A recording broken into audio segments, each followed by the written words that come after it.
Chapter 952. The group of transmigrators were oblivious to the gazes in the dark.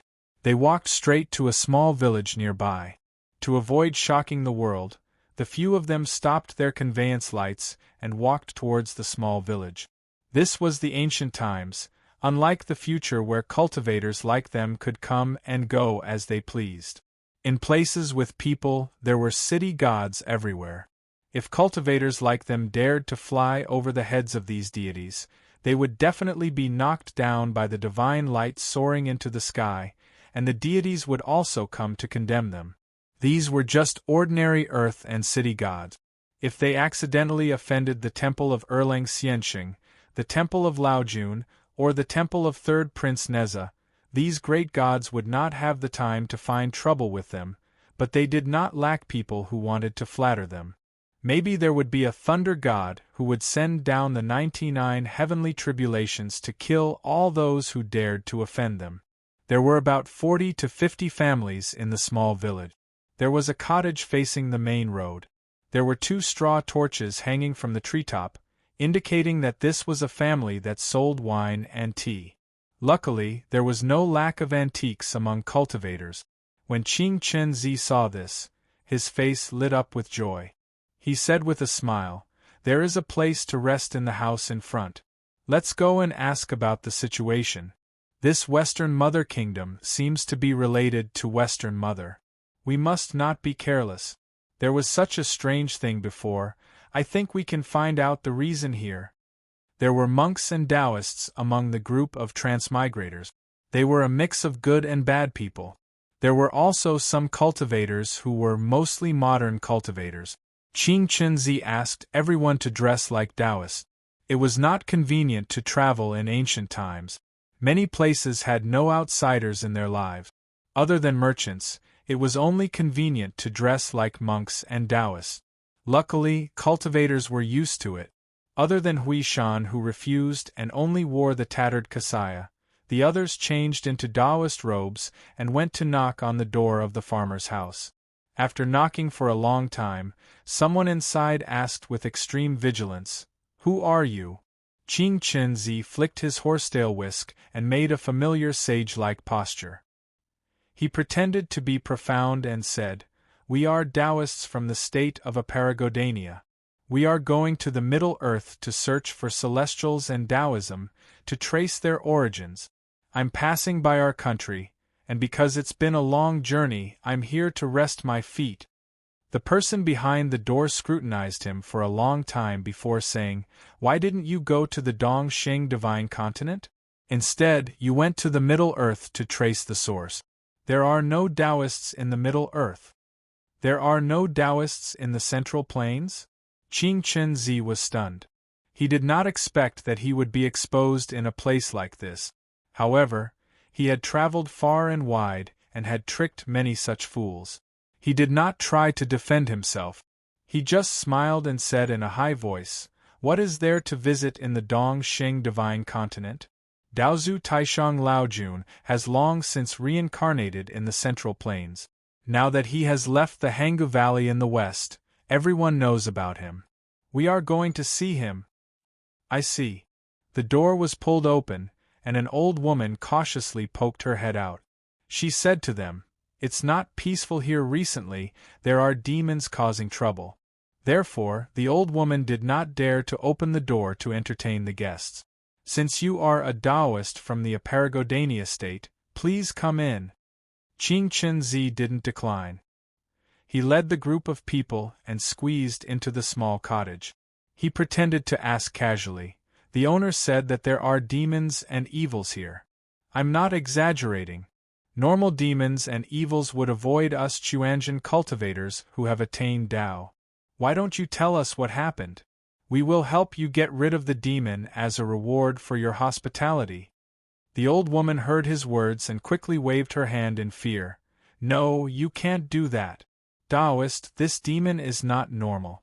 This place has the protection of the Queen Mother of the West. The mountains have gods, the rivers have dragons, the villages have land, and the cities have city gods. Even the mountain gods are in trouble and the land is in trouble. Even these gods can't get rid of the demon. Even though you are Taoists, you are still mortals. How can you do it? You will only be throwing your life away. Qing Chen Zi was proficient in tricking fools. He did not refute and only said slowly, "It's fine if you say it.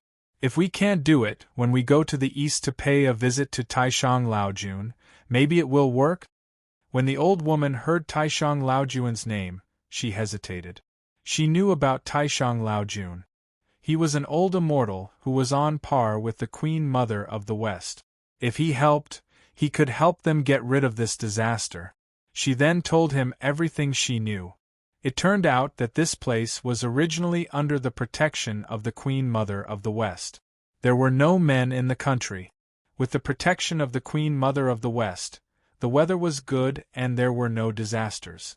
However, a few days ago they lost contact with the surrounding tribes. The Queen sent people to check, but when the envoys returned, they all died mysteriously. Then, a strange phenomenon started to appear in the country. Many people disappeared mysteriously. Occasionally, their bodies were found, but they died in a horrible way. Until a few days ago, a warrior of the Womanland, a shrew named Lu Hedong, was found dead in her house. The queen dreamt of Lu Hedong's lonely soul and said that she was killed by a malicious ghost in her dream. After she died, she immediately turned into a vengeful spirit. Only then did she see the ghost that killed her. It was a man from the Guifang tribe. Lu Hedong immediately shouted, "How dare a man bully a female tiger?" She tore that malicious ghost apart. She ate him alive. After that, she patrolled the Womanland and realized that there were many malicious ghosts causing trouble in the country. The city god and the earth god's domain was strange, causing her to be afraid and not dare to get close. Lu Hedong then patrolled the Queen Mother of the West at night. When she saw malicious ghosts, she ate them alive. Those malicious ghosts were not as ruthless as her and were actually scared away. Only then did she protect the peace of the Womanland. When the Queen of Womanland heard Lu Hedong's report, she knew the inside story and asked in fear, "Now that the city god and the earth god are not responding and the Queen Mother of the West is not investigating, there are malicious ghosts causing trouble. What should we do?" Lu Hedong immediately laughed and said, "Ghosts have no guts. Humans can't control ghosts, but ghosts can control ghosts. Now that the immortals and gods are not here, if ghosts cause trouble, only death awaits. However, there are those who are as timid as a chicken, and those who are heroic. Timidity leads to weakness of qi leads to instability of soul, and instability of soul leads to death as a little ghost. If you bravely face death, you will be a hero in life and a hero in death. As a great ghost, you will be able to take revenge with your own hands and eat the evil ghost alive. In this way, the ghost will be afraid of humans and won't dare to harm you. Secondly, there are virtuous and unvirtuous people, and there are evil spirits among ghosts. A warrior should die to protect his neighbors. The queen can issue an edict to send people to search for generous men in the country and invite them to patrol the 4 directions to fight against the evil spirits. Such heroes will not dare to offend the evil spirits when they are still alive. After death, they will become heroic ghosts and can defend our country with me." When the queen heard Lu Hedong's advice, she felt that it was very reasonable, so she announced it to the whole country.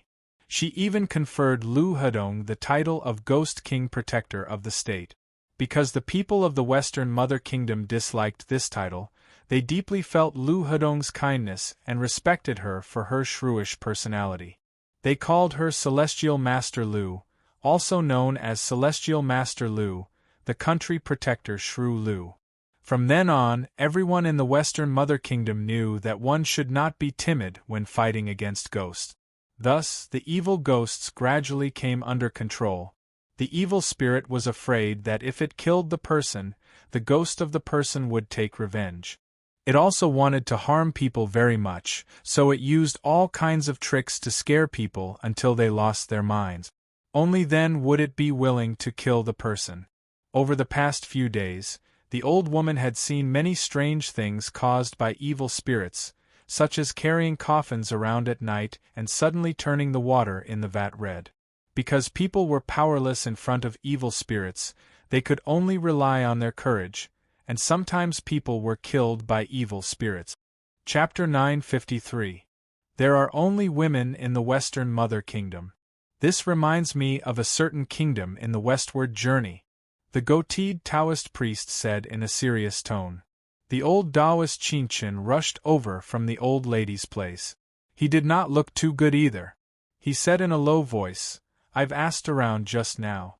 The people of the Western Mother Kingdom really drank the water from the river here to get pregnant. There is also a Mount Jeong nearby, and there is also a hole in the mountain. The Zimu River is the river that we passed by earlier.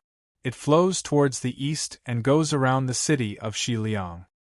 This is the Western Liang Women Kingdom from 900 years ago," someone said with a trembling voice. "I feel that something is not right." Chen Ong frowned and said, "We departed from the Tempest Temple but arrived at the strange and unpredictable Western Mother Kingdom. It seems like there is a hand guiding us from the back. Also, this Western Mother Kingdom gives me a very mysterious feeling." Chen Ong pretended to be confused and said, "Along the way, we naturally knew how scary the culprit who turned the netherworld upside down and the human world into a land of ghosts was. Just now, someone shouted the word Brahman before he died. Brahman is a concept that only exists in Buddhism. Could it be that all of this is related to Buddhism? The Monkey King killed Buddha? Previously, we were only shocked. When we regained our senses, we felt that something was not right. What's wrong?" Hui Shan quickly asked. Chen Ong calmly analyzed the situation to them. "We only paid attention to the fact that the Monkey King killed Gautama Buddha. This incident was too shocking. Instead, it covered up some things. For example, the most important motive. Why did the Monkey King kill Gautama Buddha? What else is there to say?" Hui Shan said angrily, "That evildoer is lawless and tyrannical. Gautama Buddha protects the three realms and the heavenly court. If the Monkey King had the ambition to rule the world, Gautama Buddha would be the one that he had to kill." "What you said makes sense." Chen Ong didn't deny it. He nodded and said, "The Monkey King has a past record. In our timeline, he wreaked havoc in the heavenly court and even said that the position of the emperor would be rotated and that it would be my family's turn next year. If he really has the intention to rule over the three realms, then getting rid of the Gautama Buddha would naturally be a matter of course. However, there is a paradox here. Does Monkey King really have the ability to kill Tathagata? Think about it. Although the Monkey King of ancient times was much more powerful than the legends of later generations, and even when he wreaked havoc in the heavenly court, it was this lord who forced the Jade Emperor to confer him the title of Heaven's Equal, not the Monkey King. This was a true emperor title. Even if he was born with a spiritual fetus, and he became the disciple of the number one person in Taoism, Taishang Laojun, and the most mysterious heavenly lord in Taoism, he has only been born for a few decades. Compared to Buddha's cultivation time, it's just an insignificant moment, just a snap of a finger. Can he really kill Buddha Tathagata? Hearing Chen Eng's words, the Transmigrators came back to their senses. That day, the Monkey King was arrogant and domineering. His attacks shocked everyone, and his almost invincible attitude was deeply imprinted in the Transmigrators' hearts, so much so that they did not even consider whether the Monkey King could kill Tathagata. Now that that invincible spirit was slowly fading away, they came back to their senses and subconsciously followed Chen Eng's question to consider. No matter how strong the Monkey King is, he shouldn't be stronger than Tathagata. That makes sense. We were too shocked that day and subconsciously neglected this point. Hui Shan chanted the name of Buddha and said with certainty, that was definitely not the Buddha's true body. Perhaps Buddha borrowed the Monkey King's hand to escape and reincarnate to face the calamity, or perhaps Buddha purposely let the Monkey King think that he killed him. Or maybe the one we saw that day was not Buddha Tathagata at all. Chen Ong said calmly.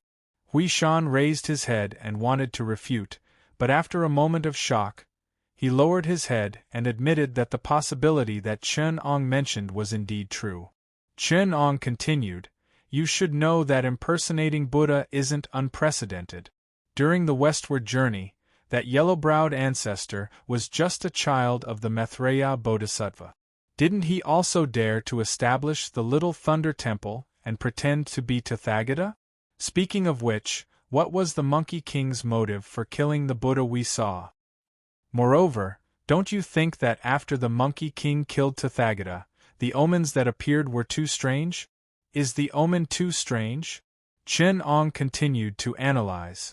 Mount Tai tilts east, North Star shifts palace, and there are 2 suns in the sky. Chen Ong enunciated each word clearly. He raised his head and looked at the 2 suns in the sky, one bright and the other dark. He let the sunlight shine on his face, reflecting it so that the group of transmigrators could not see his current expression clearly. Tathagata died silently, but after his death, so many shocking omens appeared. Mount Tai is the celestial territory of the Lord of East Mountain, and North Star is the celestial Emperor Zi-Wei's natal star. There are 2 suns in the sky. Not to mention the attitude of the Solar Emperor, who in the 3 realms doesn't know that there are 2 suns in the sky. Isn't this a slap to the Jade Emperor's face? Now, the Lord of East Mountain, Celestial Emperor Zi-Wei, and the Solar Monarch all behaved very strangely after the incident. Even the Jade Emperor's behavior was very strange. Compared to those big shots, what we know is only a very partial perspective. So, how can we be sure that what we saw was real? Chen Eng's rhetorical question silenced the transmigrators. In the end, it was the old Taoist Qin Chen who interrupted the suspicious and fearful atmosphere. No matter what, the old woman here repeatedly advised me not to go to Mount Zhejiang. She said that there were too many connate fetuses there, and that the souls of the fetuses were not complete. They were born into trouble, and the air of resentment was the heaviest and the scariest. It was not a good place, but I thought that we could take a look.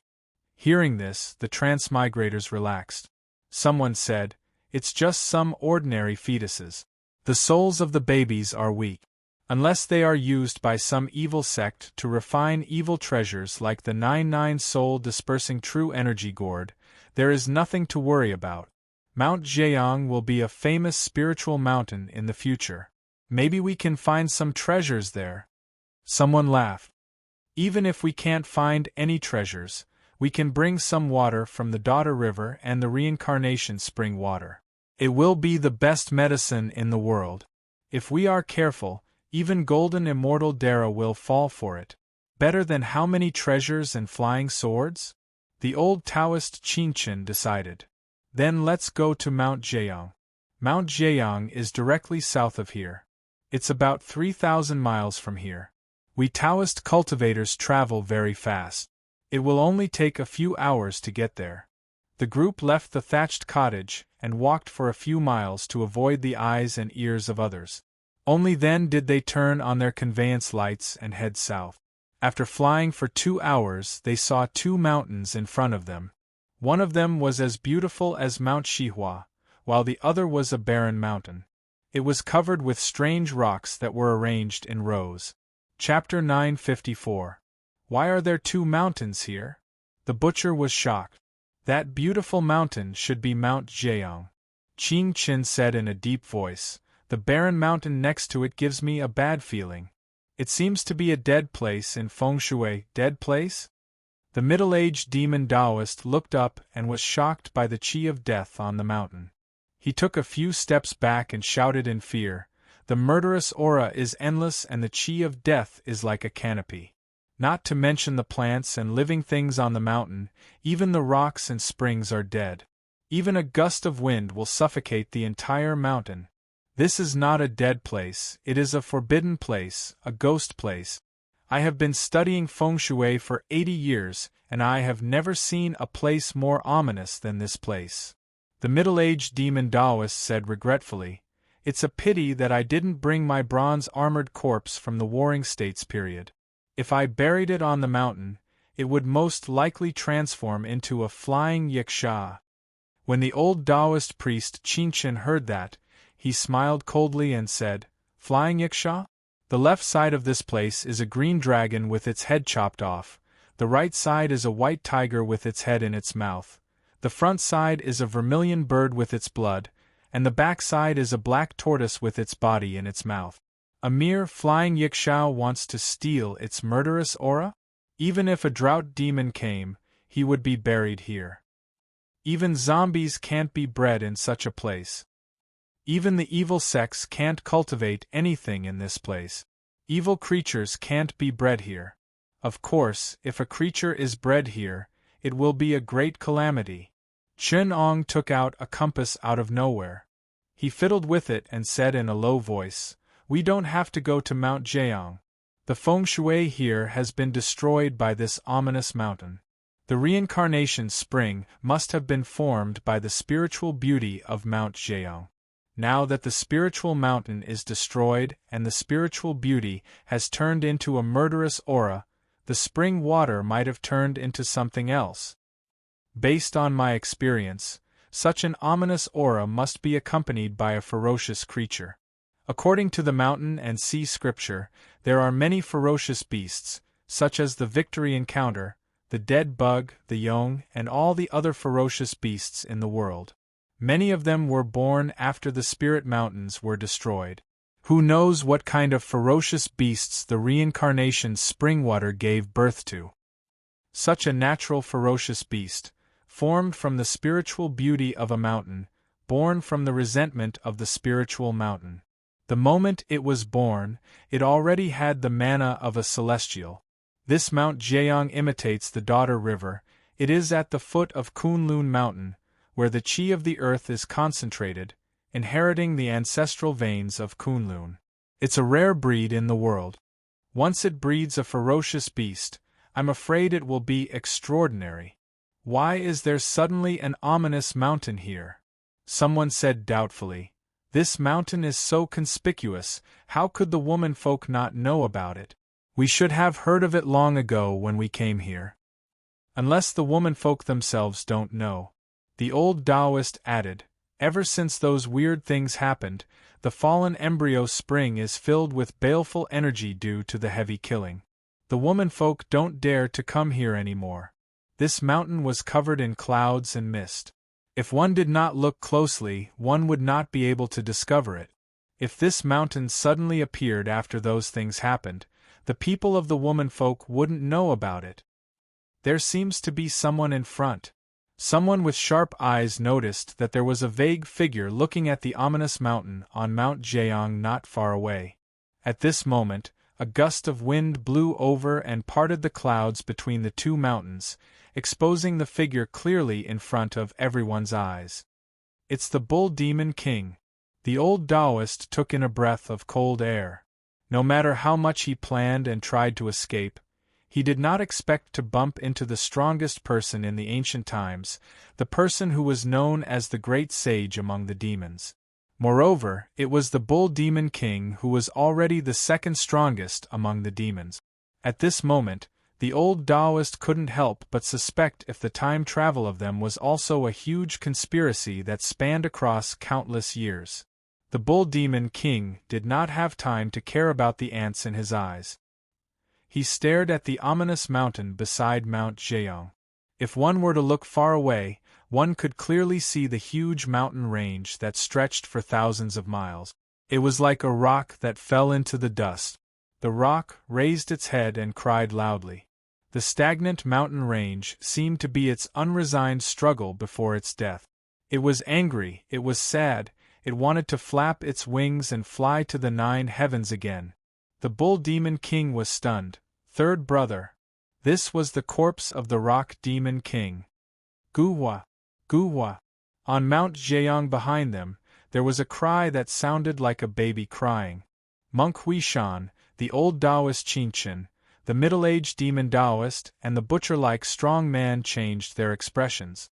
The old keeper had already escaped towards the western Mother Kingdom. In the blink of an eye, a strange bird with a body as round as a basket, 10 rings, 9 necks and 8 heads flew out from the direction of the broken hole in Mount Jeong.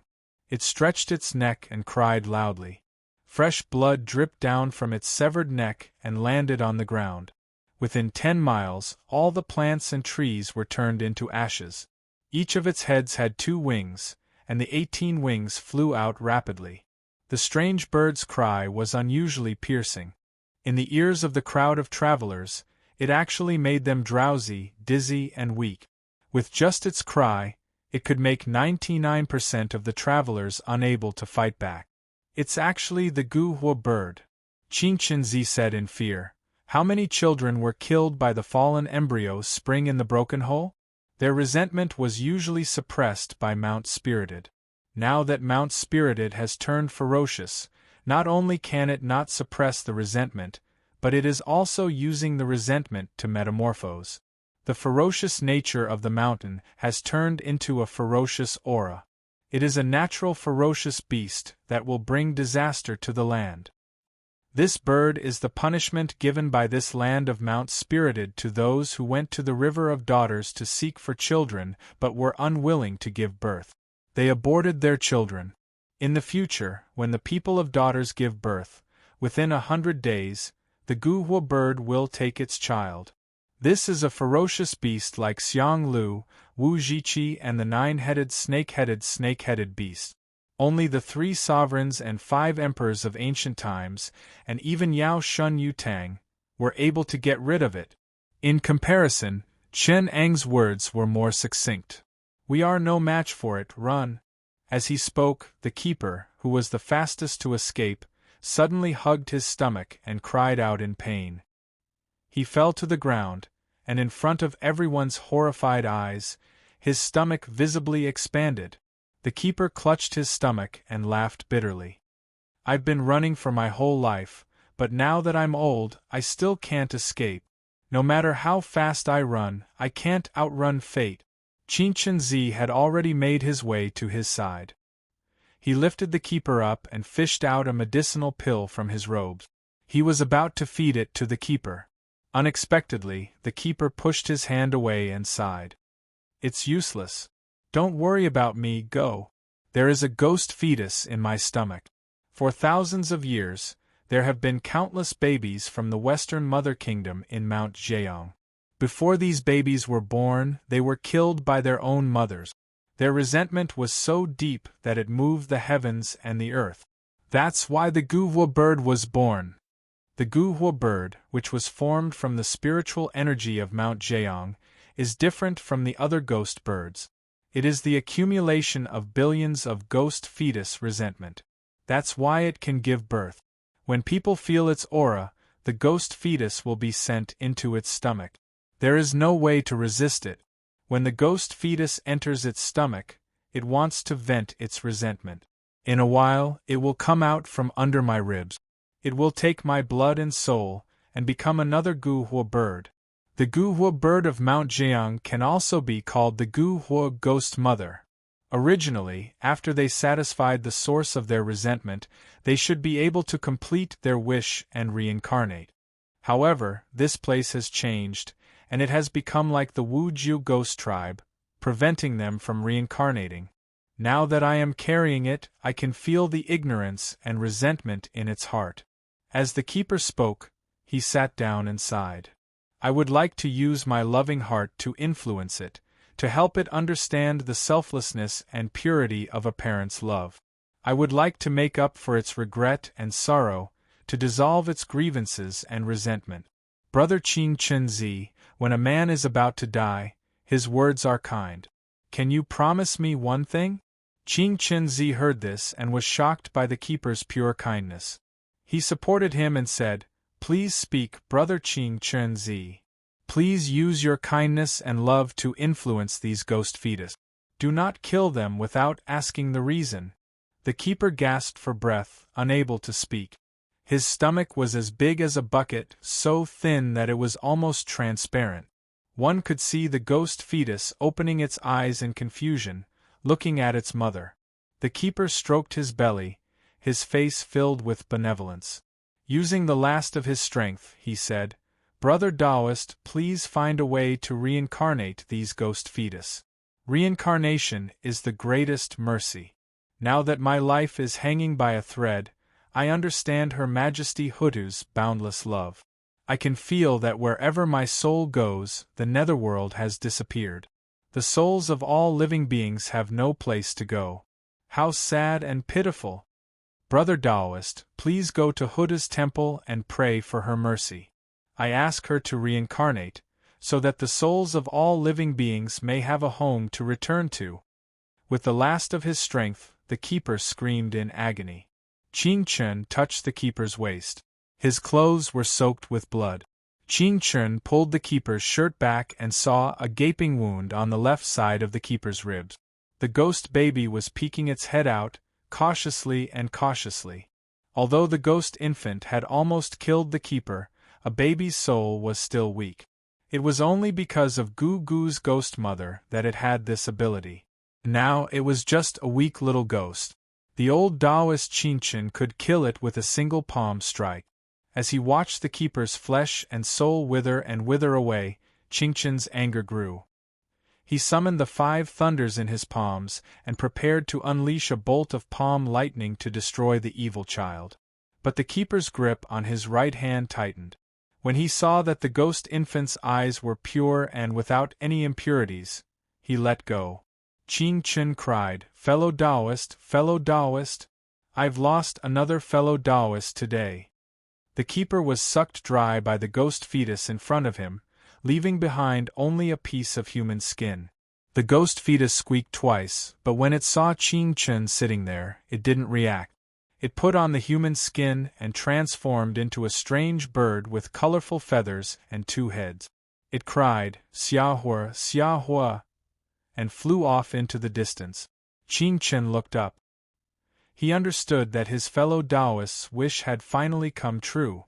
Chapter 955. Anthua, Anthua. The 8-headed bird in the sky was still letting out a long cry, but the nearby transmigrators' faces had changed. Some of them had seen the keeper's blood being sucked dry, and the ghostly infant he'd given birth to was draped in his skin as it flew away. There were a few who had been too panicked to notice, but they knew that this was not a beast to be trifled with. The transmigrators wished they had 2 more legs, and desperately wanted to escape from here. But following the strange cries, another 2 or 3 transmigrators clutched their stomachs in midair, screaming as they fell. The rest of them looked even worse. They still did not know how those people fell for it, and they did not even know why it was them. It was as if Anthua had randomly picked a few people from among them. This unknown terror was especially terrifying. Every chirp of the Anthua in the sky was like a note of death for the transmigrators.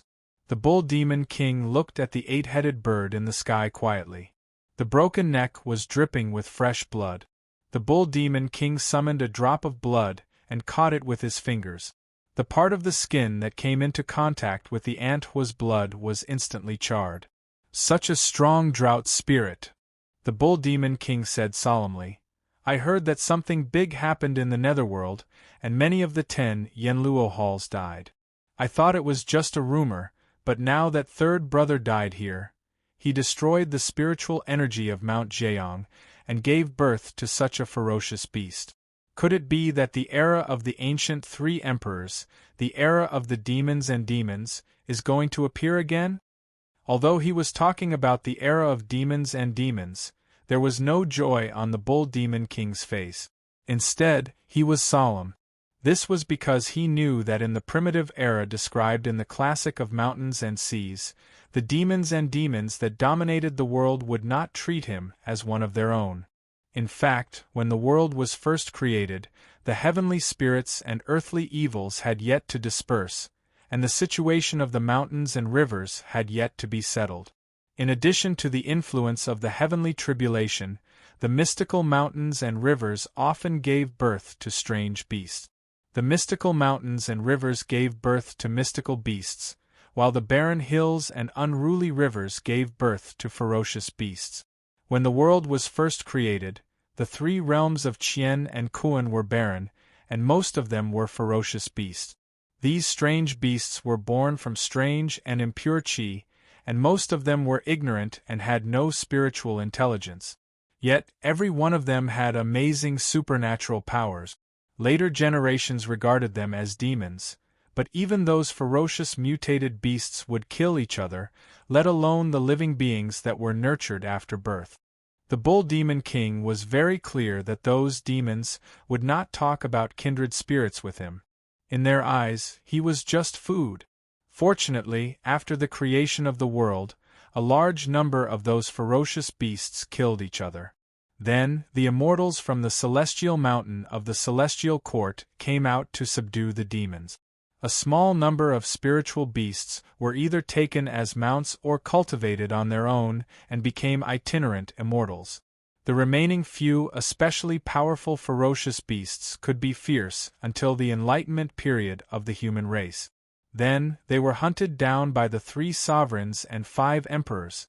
Many ancient gods of the heavenly courts had once been born from the human race. They killed ferocious beasts in various tribes and displayed their martial arts, making some achievements. The unbounded bird in the sky noticed the Bull Demon King below. It chirped proudly. The Bull Demon King could vaguely feel that it was absorbing a shred of his aura. He seemed to have thought of something and his face paled. He hurriedly held his breath and concealed it, cutting off the strange power that was absorbing his aura. The unbounded bird was a little surprised. It was the first time that someone could break through its technique. The strange 8-headed bird hurriedly flapped its 18 wings. Its wings were on its neck, close to its back. The arrangement of its body was very unscientific. Hence, once it became flustered, the 18 wings would fight with each other and even break. But that was when the 8 heads of the unbounded bird each had its own position. Now that the 8 heads of the unbounded bird were united, it became very agile. It flew over the head of the Bull Demon King.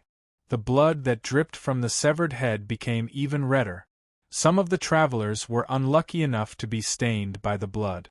In an instant, they died miserably and turned into a scorched flame ghost. Qing Chen hurriedly said, "Be careful, the drought poison in the demon blood is very strong.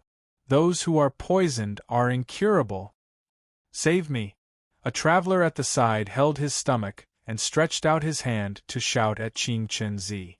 But Qing Chen Zi could do nothing. He could only watch as the ghost infant in his stomach devoured his flesh and blood.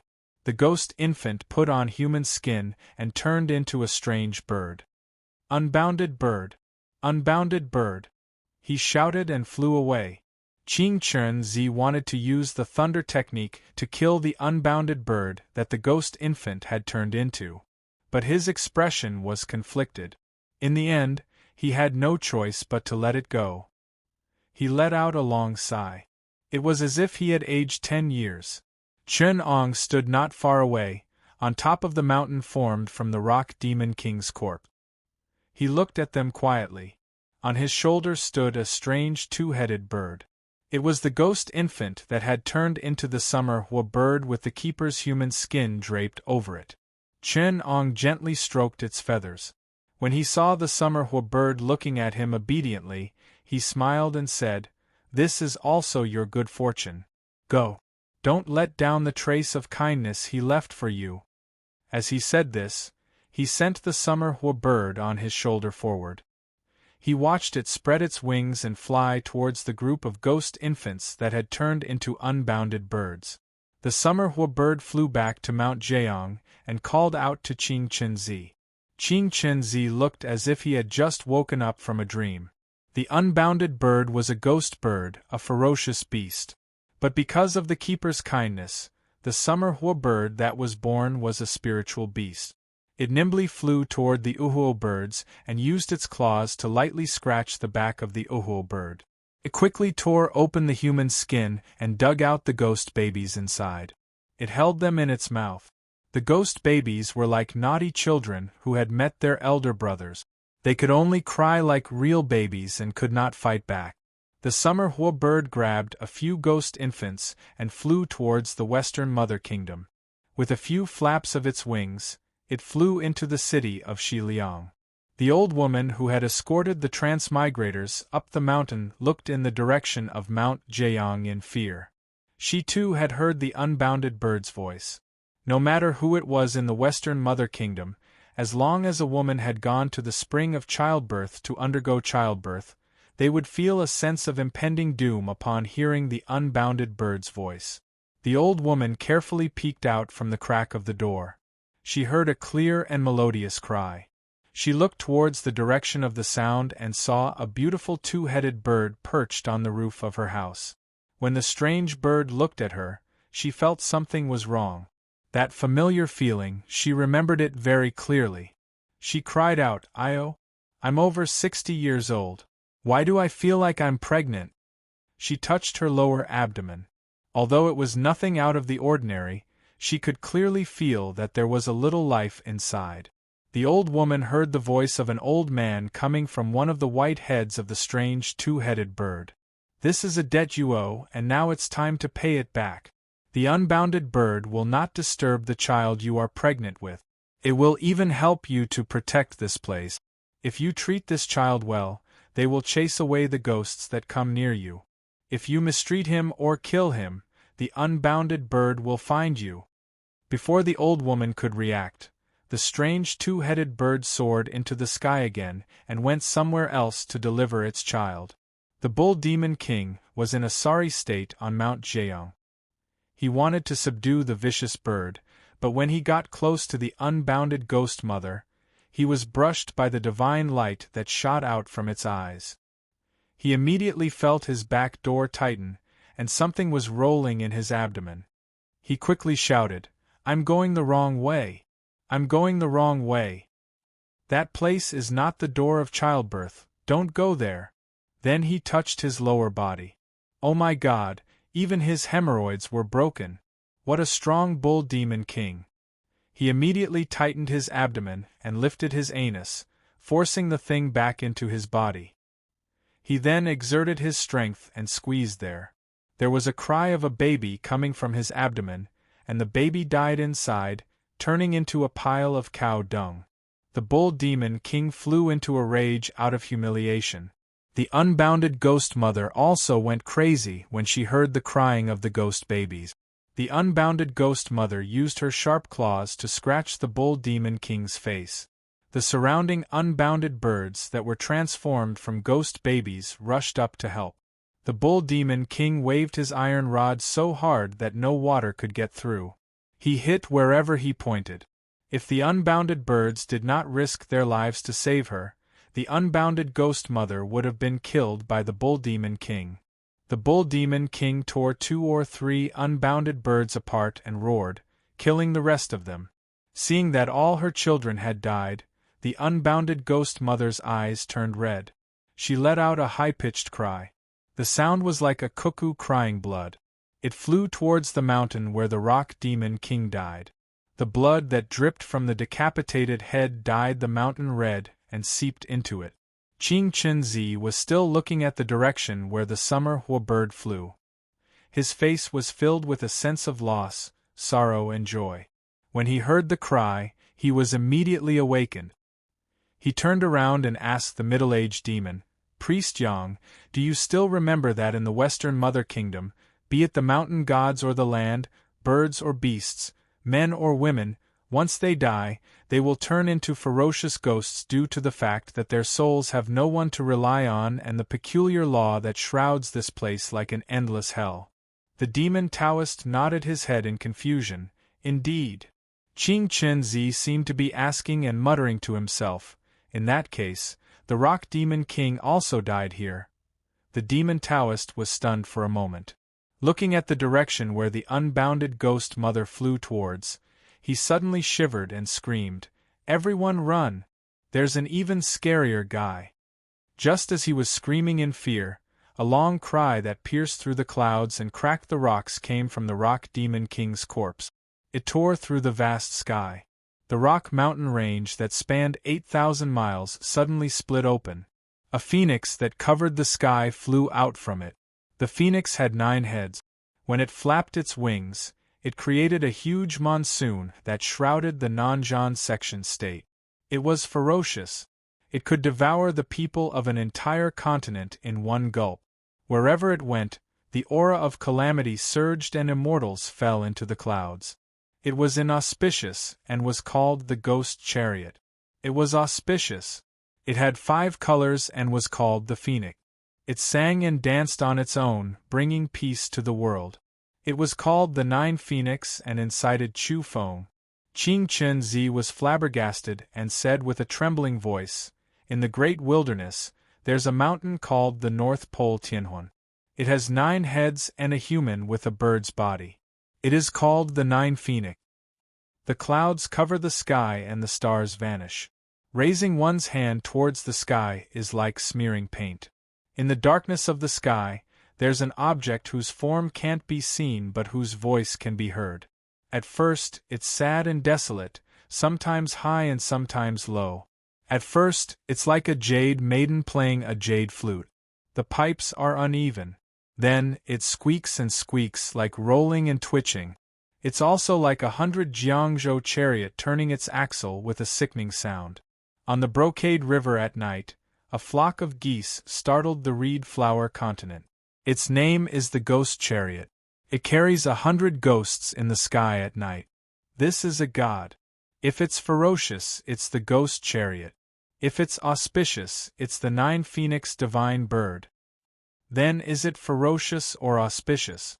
The middle-aged demon Taoist hurriedly asked. Chapter 956.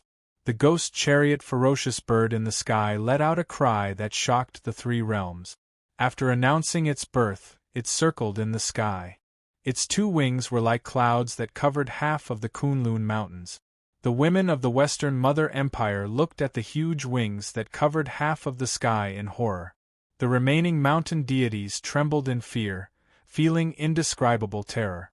The Bull Demon King was also shocked by the scene of the Ghost Chariot's birth. He held the iron rod and looked at the 9-headed phoenix in the sky. The eyes of the bull and the bird met. The Bull Demon King asked hesitantly, "Third brother, did you come back to life?" The eyes of the 9-headed phoenix were emotionless. Its eyes were indifferent to all living beings. There was no recognition of its own kind. The murderous intent in its eyes was obvious. The Bull Demon King sighed deeply and took out the iron rod. He took a step forward and stepped into the void. The 2 horns pierced through the sky like the mountains of Kunlun that had been polished by the wind for hundreds of millions of years. The white horns were like the snowy peaks in the sky, piercing into the firmament. A huge white bull raised its head and kicked its hooves, charging towards the Ghost Chariot. Mount Jieyang was like an inconspicuous little mound. The mountains only reached the white bull's waist.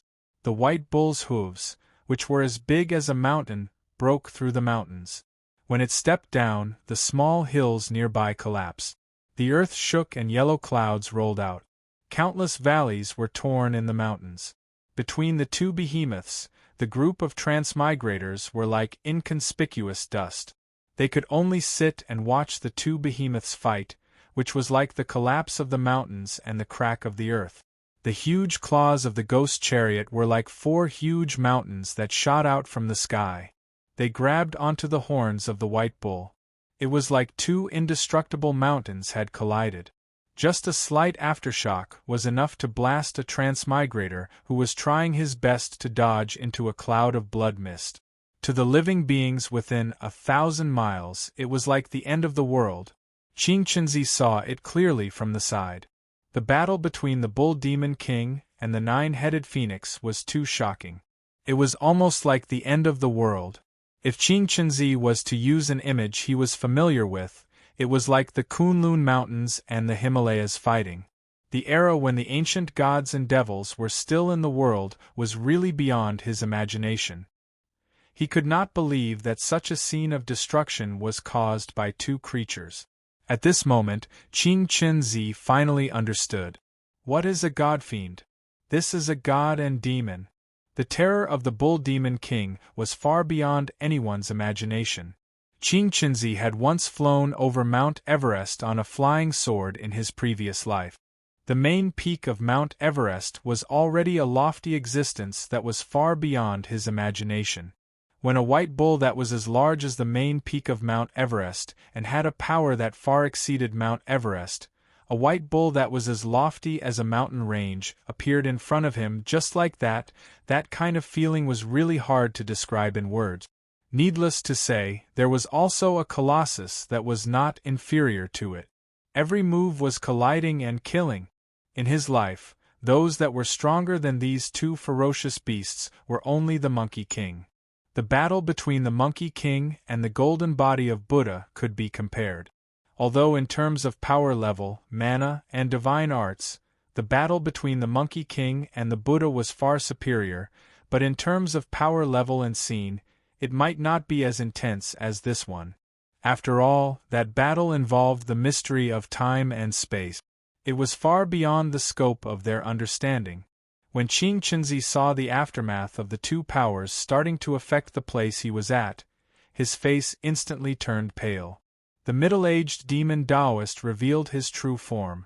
It was a goat with 4 horns. He used his horns to touch the soil and rocks under his feet. A yellow light rose from his horns and separated the soil and rocks, allowing him to escape underground. Qing Qinzi did not care about his demeanor. He did not even care about the sage-like beard that he always cherished on his face. He hurriedly shouted, "Taoist Yang, bring me along." However, the middle-aged demon Taoist did not care about him. The yellow light from his horns flashed, and he escaped far into the depths of 1,000 miles underground. Qing Qinzi scolded loudly, "Son of AB*TCH, damn you! You can leave, but I won't be able to do anything to you. I thought you were a goat. I didn't expect you to be a son of AB*TCH. You're actually a descendant of the Earth Dragon. Very fierce. Very fierce. Can't you even bring me along?" Before he could finish his words, he saw the 4 hooves of the white bull shaking. The blood from its battle with the 9-headed phoenix had already dyed the ground. The bull's temper had already risen, and its eyes were red. When the bull demon king's hooves stomped on the ground, there was an almost endless power. The 4 bull legs that were like pillars that supported the sky transmitted endless power into the ground, borrowing strength from it. In this way, the middle-aged demon Taoist who escaped underground was in big trouble. That middle-aged demon Taoist was only a goat with the bloodline of the Earth Dragon. Not to mention a bastard with a weak bloodline like him, even a genuine ferocious beast Earth Dragon would be severely injured when faced with the bull demon king's hooves. What more a dabbler like Taoist Yang? Qing Qinzi immediately saw a wisp of blood floating up from the depths of the ground. The middle-aged demon Taoist, who escaped underground, had probably even turned into dust and mixed into the soil. The surrounding mountains had all sunk by nearly 100 meters. The rock layers underground had all melted and changed from the pressure, forming a large area of marble and granite. Especially the rocks under the 4 hooves of the bull demon king. If these transmigrators could remember the geographical situation nearby, they could go there to dig for treasures when they returned to the future. The rocks nearby had probably been compressed into treasures of heaven and earth, turning into the sun-green stone. Similar to the primordial stone, they were the best materials to refine earth elemental treasures. They were most suitable to refine elemental treasures like the primordial stone and the heaven flipping seal. At that moment, not to mention the transmigrators, even the Guhua demon mother was fleeing outside. This place had already been turned upside down. If she stayed any longer, even an ancient ferocious beast like the Guhua bird would be in danger. Anyway, Guhua evil mother could fly, so she could escape much better than those transmigrators. She risked her life and escaped from the territory of the Queen Mother of the West before the bull demon king went crazy. Just as she heaved a sigh of relief, she heard someone whispering in front of her, "Kidney, what do you think of that big bird? It has 8 heads. This time, it won't be like the one before, hitting its head against the rocks and dying together with us, right? And it can change its mount. If it changes its head every day, it can last for a week. Somehow, Guhua Evil Mother suddenly shivered. She looked around with her 8 heads and easily found the direction of the voice. He saw a furry and ugly creature standing together with a bloody thing in the shape of a cashew nut. They were judging it from the side. For some reason, the innate mystique of the unshow bird couldn't work on them. It was as if the two of them weren't even considered complete living beings. Moreover, the two things seemed to be able to subdue her. Guhua Evil Mother suddenly swallowed the two things when they were not paying attention. The two things were shocked. Seeing the ghost bird swallowing them, they were not shocked. Instead, they were happy. The thing in the shape of a kidney said happily, "Finally, there is a creature that does not despise us. Instead, it takes the initiative to invite us." Chapter 957. Tekera. Do you know? The old king of Wakanda whispered to his son, "Humans originated in Africa, and the people living on this land are the oldest remnants of the human species. Only we know some of the oldest secrets about humans. Wakanda is the preserver of human history. About 10 million years ago, the leaders of the 5 tribes of Wakanda discovered the mystical meteorite that came from outer space.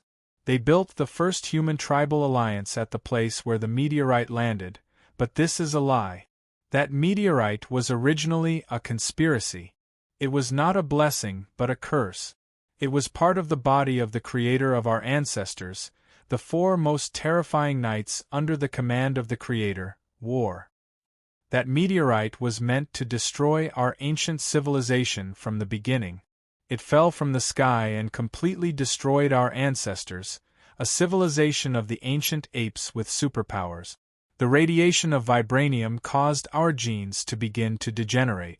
It caused our intelligence to begin to disappear, and did not completely destroy the civilization of primitive humans.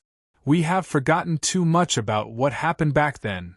Our ancestors, under the leadership of a leader called Caesar, had to make some sacrifices in order to preserve the fire of civilization. We reached an agreement with the Creator. He allowed us to live, and we, the remaining tribes of the ancient civilization, had to live under the supervision of his subordinates. That was war. The old king looked into the distance. In the towering sacred mountain, vibranium shone with a magical blue light. Caesar compromised with the Creator. The power and terror of the Creator was beyond anyone's imagination. Caesar knew that he had to compromise. From then on, Wakanda was not allowed to have any contact with the outside world. We could understand the world, but we could not allow the world to know us.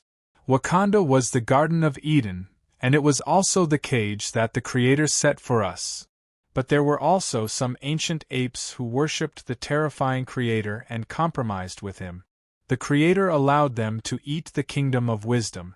At that time, a tribe, under the leadership of their leaders, Adam and Eve, walked out of Africa. At the edge of the Red Sea, they saw the Son of the Creator and were subjected to the apocalypse. From then on, Adam and Eve's tribe forgot everything about the ancient civilization and reproduced into modern humans. Wakanda is what we call ourselves, but in the mouths of those traitors, this place is called the Garden of Eden. Vibranium was a part of the fruit of wisdom. To be precise, it was 1/5.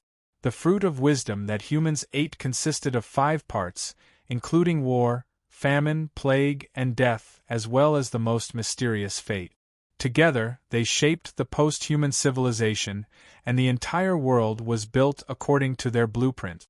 They shaped the civilization, and the descendants of Adam and Eve were blessed by the Creator. They once had the 5 powers bestowed by the Creator. About the war of matter, the famine of life, the plague of soul, and the death of the ultimate answer to all questions, under the mysterious apocalypse of fate, they established an ancient civilization that was 100 times more brilliant than Wakanda in the 2 rivers basin, Babylon. But they were too proud and arrogant. They finally discovered the mark left by the Creator in their genes, so they wanted to rebel against the Creator and gain freedom from his hands. They built an existence known as the Tower of Babel, which finally angered the Son of God. The Son of God gave them a predetermined fate. A great flood came from the sky, and the Tower of Babel was destroyed. Tekera, you must remember, the majesty of the Creator is not to be offended. In an era even older than this planet, before we arrived on this planet, humans did not use this term to address us. At that time, we were still a group of apes. We were the second generation of humans created by the Creator. The previous generation of humans was ended by Him Himself. The remaining ancient humans came to this planet with us. In the center of the Pacific Ocean and the Atlantic Ocean, they created two floating continents, Atlantis and Mu continent. They were called Atlantis and Lemuria. Later, the two continents sank to the bottom of the sea during an ancient war. For thousands of years, we have been watching our compatriots on this continent suffer and be bullied. This is not because we are indifferent, but because we are powerless. We are just a group of prisoners imprisoned by the Creator, relying on the remnants of the ancient civilization to survive with difficulty. Humans originated from this continent, but they looked down on their compatriots who were on this continent. Even those who knew the history and knew the inside story looked down on us. In the eyes of the Creator's lackeys in the Vatican, we are just a group of human materials that have not finished evolving. There was even a period of time when they refused to acknowledge us as humans. Because the people on this continent have never eaten the fruit of wisdom. They contemptuously said that this was just the material that the Creator used to create humans. They even believed that black people were born with low intelligence and that their evolution was incomplete, because we did not experience the apocalypse when Adam and Eve walked out of Africa. Now, they are repeating the history of rebelling against the Creator. Tekera, don't get involved with them. They are fated to fail, because humans are things created by war, plague, famine, death, and fate. The old king cupped the face of the indescribable T'Challa, who was shocked by his words, and said to him, "Forgive me, child. This is not an illusion caused by you eating the heart-shaped herb. In fact, that herb only stimulated the potential in our bodies, the power that was suppressed by the vibranium, and recovered the ability of our ancestors when they were created by the Creator. Some words can only be told when you take the herb, when the X gene in your body starts to activate, when your brain becomes temporarily active, and when your psychic abilities are stimulated. This is the secret that the Wakanda royal family has guarded for thousands of years, about the origin and destiny of humans. My child, the Creator has returned to this world. As early as when the people outside started their so-called Second World War, my father, the previous Black Panther, discovered that the vibranium began to become active, displaying a series of new characteristics, and the suppression on us began to loosen. We told the people of Wakanda that this was the result of Wakanda's exchange with the outside world and the technological explosion. But in reality, we clearly knew that the vibranium itself was changing, and it was not so active before. But we dared not tell the people that the vibranium in the sacred mountain that they trusted and relied on, the foundation of Wakanda's founding, was alive. That would only lead to unnecessary fear. So when the Black Panther visited the Ndapaya tribe, the Ebola tribe, and other ancient tribes formed by the remnants of ancient civilizations, he discovered that the knights guarding them were also becoming abnormally active. The Stairway of the Sun, the plague progenitor's primitive virus, and the voodoo cult's symbol of death, the voodoo doll.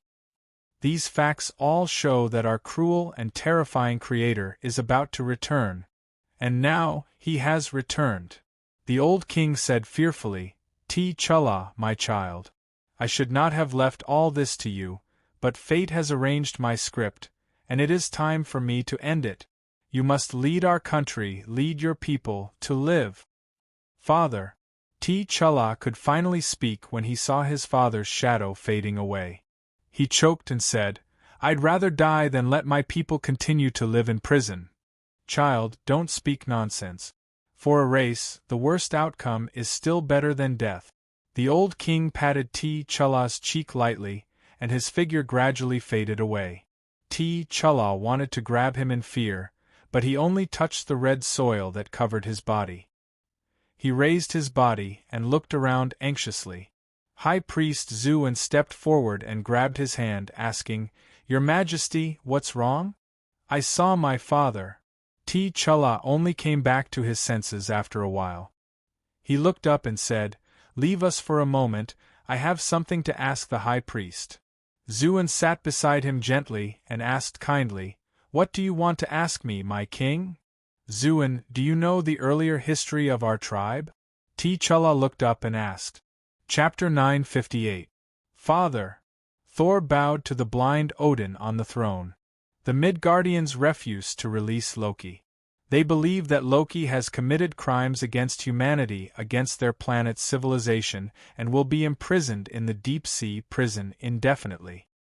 Sigh. Odin sighed. Then don't mention the diplomatic note again. That's the punishment he deserves. Thor, you've done enough for him. Now, let's talk about the 3 Midgard people who walked out of the atrium. The Shanders have protested the Soviets' extermination of species on other planets several times. They're warning them not to use high-energy lasers to burn glass on planets. And the Kree people, they're demanding an explanation for Luonan's disappearance on Earth. Explanation? The old Odin raised his hammer angrily. Since when did the Kree people demand an explanation from Asgard? Do they need an explanation for disappearing on Earth? Isn't that how it should be? Arriving on Earth, in the Milky Way galaxy, or even the most dangerous place in the universe, to lose track of one's whereabouts is such a normal thing. Someone actually wants an explanation from us. He may have been taken away by the dangerous newborn humans on Earth to be an experimental specimen. He may have died from the murder of the endless supercriminals here. He may have died from the ancient civilization on Earth. He may have died from war, famine, plague, death. He may even have been killed by us Asgardians. Is there any reason for disappearing on Earth? Thanos lost the Infinity Stone here. Did he let us off the hook? If Hela was here, I would have smashed his head and made him explain to me what an explanation is. Father, please calm down. Thor worriedly stepped forward to support the old Odin, holding his old hand. Odin let out a long sigh. Thor, I'm old. My hand can't seem to hold Gumnadin anymore. But we're in an unprecedented crisis. I can't stop worrying about you. Especially you, Thor. You're always so arrogant and proud. You think of yourself as a god, but you must know that the Creator did not create us as gods. We originated from the same group of monkeys as the giants, dwarves, elves, and humans of the 9 worlds. The entire Milky Way galaxy was born from the seeds of the Creator sown by Apocalypse, which gave birth to so many life forms and civilizations. For this, Apocalypse led the 4 great knights to destroy the Titan civilization and wipe out the mechanical bug race amalgamation. Thanos personally destroyed the civilization he was born in, and only then was he able to struggle at death's door. Even now, High Celestial Venerate is holed up on planet Sokka, and the collectors are running all over the world. Half of the Celestial team has died, so the Celestial team has no one to teach them. The civilization of the previous generation was destroyed, and the new seeds that grew on the ruins, such as the Kree star and the Xander star, had no idea what kind of dark era the universe had experienced. It was a time of war, pestilence, famine, and death ravaged the universe. Apocalypse conquered half of the universe for the Creator. These natives who were born and raised in the Milky Way have long been unable to see the flames of war between the 5 universe gods and the 4 horsemen of the Apocalypse tens of millions of galaxies away. Do you think the 4 horsemen of the Apocalypse you saw are powerful enough? That's just an insignificant part of them, and they're keeping quiet for some unknown reason. You missed the war when Asgard was born. You must know that we weren't born as gods. We only became gods after conquering the 4 horsemen of the Apocalypse and leaving. You missed the war when Asgard was born. You must know that we weren't born as gods. We only became gods after conquering the 4 horsemen of the apocalypse and redeveloping the Milky Way civilization. At that time, your eldest sister, Gila, was always by my side. At that time, we saw many war ruins from the previous era and peeked at a corner of that terrible war. Many Titan corpses as large as planets were suspended in the void of space. The star gods who were born with the stars were killed and abandoned. The plague on their corpses revived the star souls, and new angels walked out of the corpses of the old gods.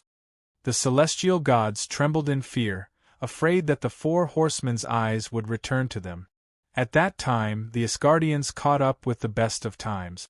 The Milky Way was still trembling in the shadow of the 4 horsemen of the apocalypse. The old civilization had been destroyed, and the new civilization was still in its infancy. We seized the best opportunity and leaped to the position we have today. We became gods, but you must remember, Thor. We weren't born as gods, but we used terror, blood, and power to make the Milky Way recognize our position. Odin, who had spoken for a long time, was a little breathless and tired as he waited for Thor to answer. Thor, however, was interested in a name that appeared frequently. Father, I rarely hear you mention that I have a sister? Hela? Odin reflexively mentioned the name. When you were young, I thought that Asgard needed peace. That's why I didn't want to mention her to you. Thor, at that time, I could see that you didn't lack courage, but you lacked the responsibility of a king. So in order to prevent you from becoming more manic and out of control, I rarely mentioned her. But now, it's time for me to tell you these things. Hela was once my right-hand woman. Like Loki, she was an adopted child, but you know, I didn't care about these things. She was tenacious and persistent, ruthless and ruthless. She was a very successful war goddess. Her reputation in Asgard soared with victory after victory. Just after we conquered most of the Milky Way, something happened to her. Finally, I understood that it was time to stop this out-of-control chariot of Asgard. Otherwise, our race will only end up being destroyed. What happened? Thor asked, not understanding. Odin said sadly, she found the remains of a battlefield, located on Saturn's moon, Titan. At that time, the 9 planets of the solar system were a mysterious place. It was hard for us to imagine why there were so many alien ruins gathered on these 9 planets, allowing our race from the 9 planets to develop rapidly.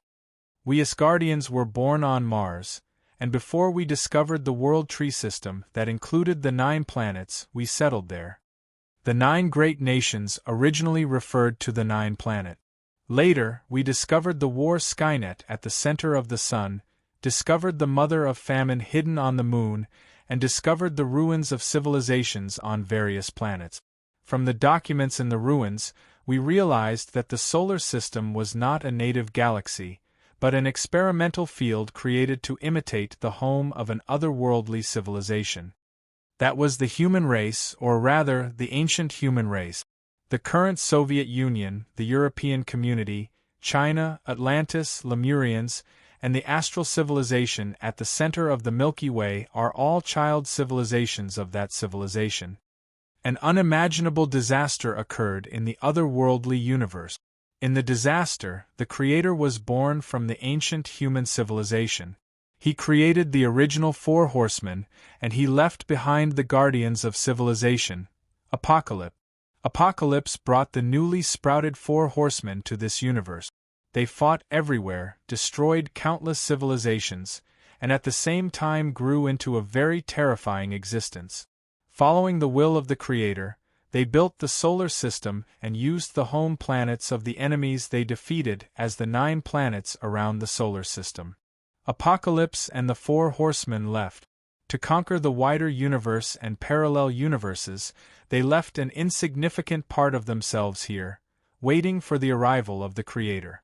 They also monitored the civilization in this huge laboratory as an experimental subject. So the Kree people came, they built a civilization on the moon, trying to get the approval of Apocalypse. The Skrulls came, the Shes came, the Eternals came, and they all left their ruins here.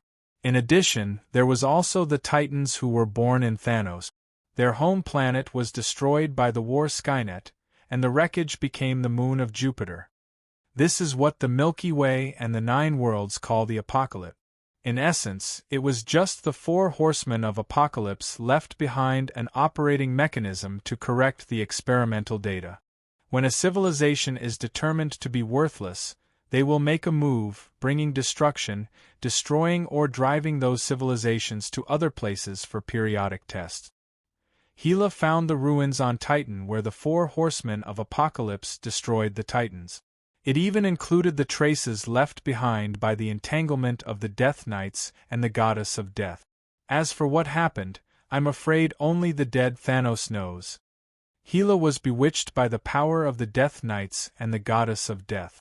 She tried to pursue that power that did not belong to her, and even wanted to drag Asgard into the war between those two.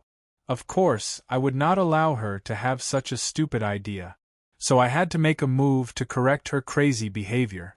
I imprisoned her in the darkness and reflected on her heart that was tempted by the power of death. But Gila has disappointed me time and time again. Not only did she not wake up, but she became more and more obsessed with that great power. She even called herself the Goddess of Death. Odin said disappointedly, "Since then, I began to reflect on myself. Did I lead the Asgardians on a path of destruction? Did too many victories make us lose our way? If we continue to do this, will the mechanism left behind by the Apocalypse judge us to be worthless? Will it lead to destruction?" So I decided to change the way the Asgardians cook. Instead of conquering and destroying other civilizations, I will become a god and rule the universe in another way. We were lucky. The giants, dwarves, and elves were all obsessed with conquest and expanding their strength. As a result, they attracted the test of the Apocalypse. Their civilization was severely damaged because of this, and the Vanir gods, who were once named after us, were even on the verge of destruction. During that period of time, I watched helplessly as the races that were in no way inferior to us, the glorious civilizations that had worked together with us for a period of time to create the ether particles and the ice magic box, fell into decline. At that time, I knew that we would face the end of the world one day. The test of the Apocalypse would not be too far away from us. So I paid the price of an eye to pray for a way out for our civilization. But hope is not something that can be begged for. It only exists in pain. My child, I cannot guide you on how to survive this period of disaster. I will grow old, and you will be crowned king. Chapter 959. Star-Lord. A priestess whose entire body was gilded and shining with a golden luster was sitting on the throne with a disgusted look on her face, as if breathing the same air as him was an insult to her. The priestess suppressed her disgust in a rather perfunctory manner. She frowned and said loudly, "We hired you because we have a mission for you. Of course, the reward is generous. I don't think Supreme needs me. After all, I'm just a native from Earth." Star-Lord couldn't help but complain. "I'm short-sighted and ignorant. I've never heard that the glass of a border planet was burned by those Russians from Earth, nor have I heard that your fleet was defeated in the battle with the Revolutionary Alliance. Of course, the vacuum implosion bomb that was delivered to your home planet by the Void has nothing to do with me. The sky is clear, the space is quiet, and the life of the people of Supreme Star is quiet and peaceful. I don't think there's anything I can do here." Star-Lord shrugged. "How dare you?" The priestess Aisha immediately became furious, and the priests next to her had to step forward and persuade her. "Please calm down, High Priestess. Those Earthlings didn't mean to offend you. This isn't an intentional offense, they are insulting our Supreme Star," Aisha said. Star-Lord couldn't help but interrupt. "Yes, I am insulting your Supreme Star. If this is an insult then for you, unless I kneel down, put your feet on my head and then say, 'I obey God's will.' Otherwise, it is an insult to you. The way you treat the people from other planets is simply trampling on them. You said that this is respecting your racial traditions because you are used to being superior, so now please respect the racial traditions of an Earthling. That's how we talk there. If you don't agree, you can drive us away. I'm going to expel you now, Aisha shouted. Then you lose me, an Earthling, as your envoy, and you go to see those Russians in person. I can already foresee the scene where you meet. Your envoy can hold his head high and go to see Ivanovich of the Third River System Fleet, and then the grumpy general will say, "What are you looking at?" Then your envoy will arrogantly say, "What's wrong with looking at you?" In the end, both sides can continue this conflict. Believe me, the Russians never care about a truce. They are always on the battlefield or on the way to the battlefield. Not to mention that they are ready to go to war with the four horsemen of the apocalypse at any time. I think it is very likely that Yuri wants to practice on a few alien races before the official war.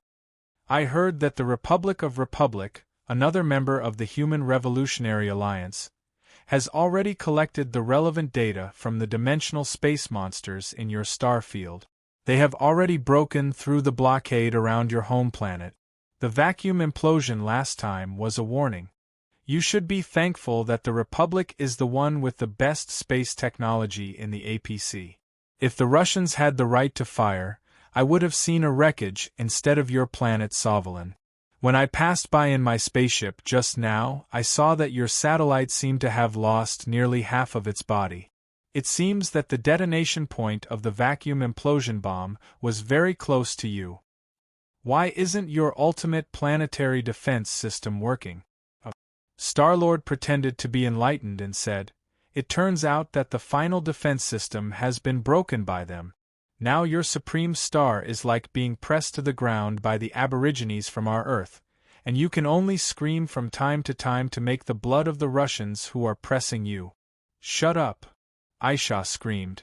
"Don't think that we don't know that the three universal civilizations of the Human Revolutionary Alliance have nothing to do with the aborigines of the Earth. They came from the ancient civilization of the Creator, and you are just a group of monkeys they used to do experiments."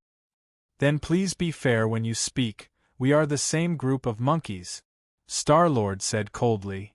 "I think when you Supreme Star can observe genes, your face will look very good when you see that symbol. Made by Skynet, you must be investigated.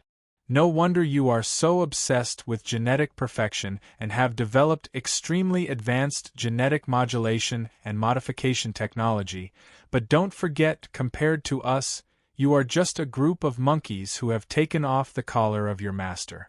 You even lost the right to go to the solar system because of this.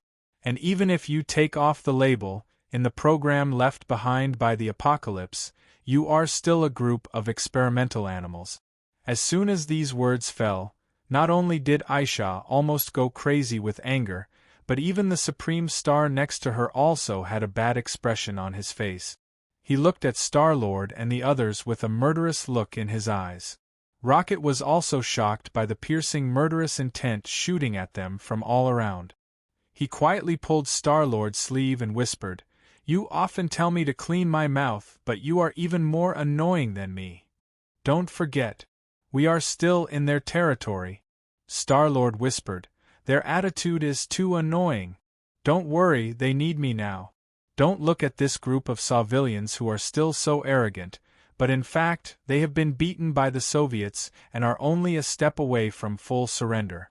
As long as the civilians still want to surrender with dignity, they must rely on me. You know, I am the only Earth mercenary outside the entire solar system. If they dare to approach the solar system, not to mention the Asgardians, the 9-star defense system will not let them go. Any race in the universe without a dog tag is not allowed to approach the solar system. The dog tag that Star-Lord mentioned naturally refers to the mark on the human gene. Star-Lord's judgment was not too wrong. Although the Supreme Star's High Priest Aisha was mad with anger, she just turned her head and left, and did not do anything irrational. Although the Supreme Star who was replaced by Star-Lord still had a hard tone, he was at least relatively equal. Of course, in the Supreme Star's logic, this is already considered humbling. After exchanging the most critical opinion, the price, Raccoon Rocket was already counting money from ear to ear. He laughed and said, "These golden barbarians are really rich. This money is enough for us to have fun for a while. I want to buy a private planet for fun." Recently, the Soviets have been burning glass crazily in the galaxy, and the price of planets has dropped a lot. They are building an interstellar route. They want to build 4 large wormholes in the Silver Heart, the first, second, and third arms to get rid of their dependence on their allies' space technology. Although their wormholes are stupid and black, at least they have solved the problem of hyperspace movement.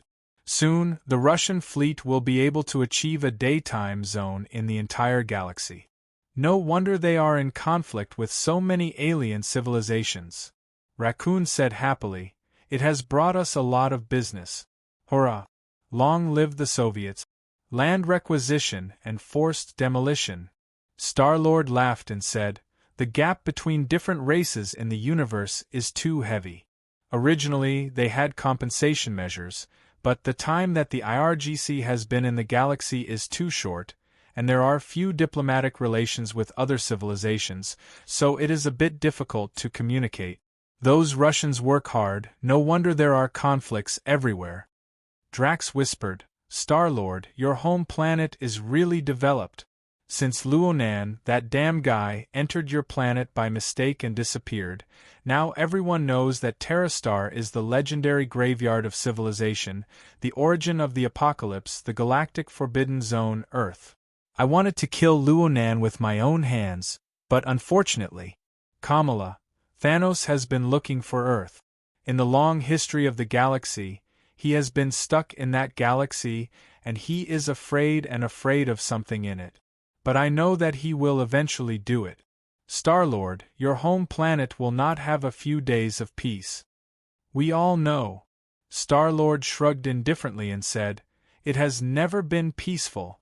At this time, the Supreme Star who had just discussed the price with them came back with an ugly expression on his face. He said to Star-Lord, "Someone contacted us, he wants to talk to you." "Who is he?"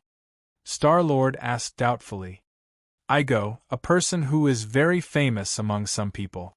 He is an interstellar explorer, and he is very old. He has a friendship with many elders of the universe." "Why did he come to me?" Star-Lord was puzzled. "I don't seem to know him," he said. The Supreme Star showed a happy look on his face. "He is your father." "He is my father." Star-Lord spread out his hands and said, "Is this a joke?" The Supreme Star did not answer, but continued to explain, "Your father has a private planet that is on the orbit of the interstellar route that the Soviets want to build. We met at the Alliance against the Soviets' violent demolition. He has been very upset that the Soviets want to demolish his planet. The Soviets gave him a 3-month deadline, and when it expires, they will vaporize his small planet with a gamma-ray burst.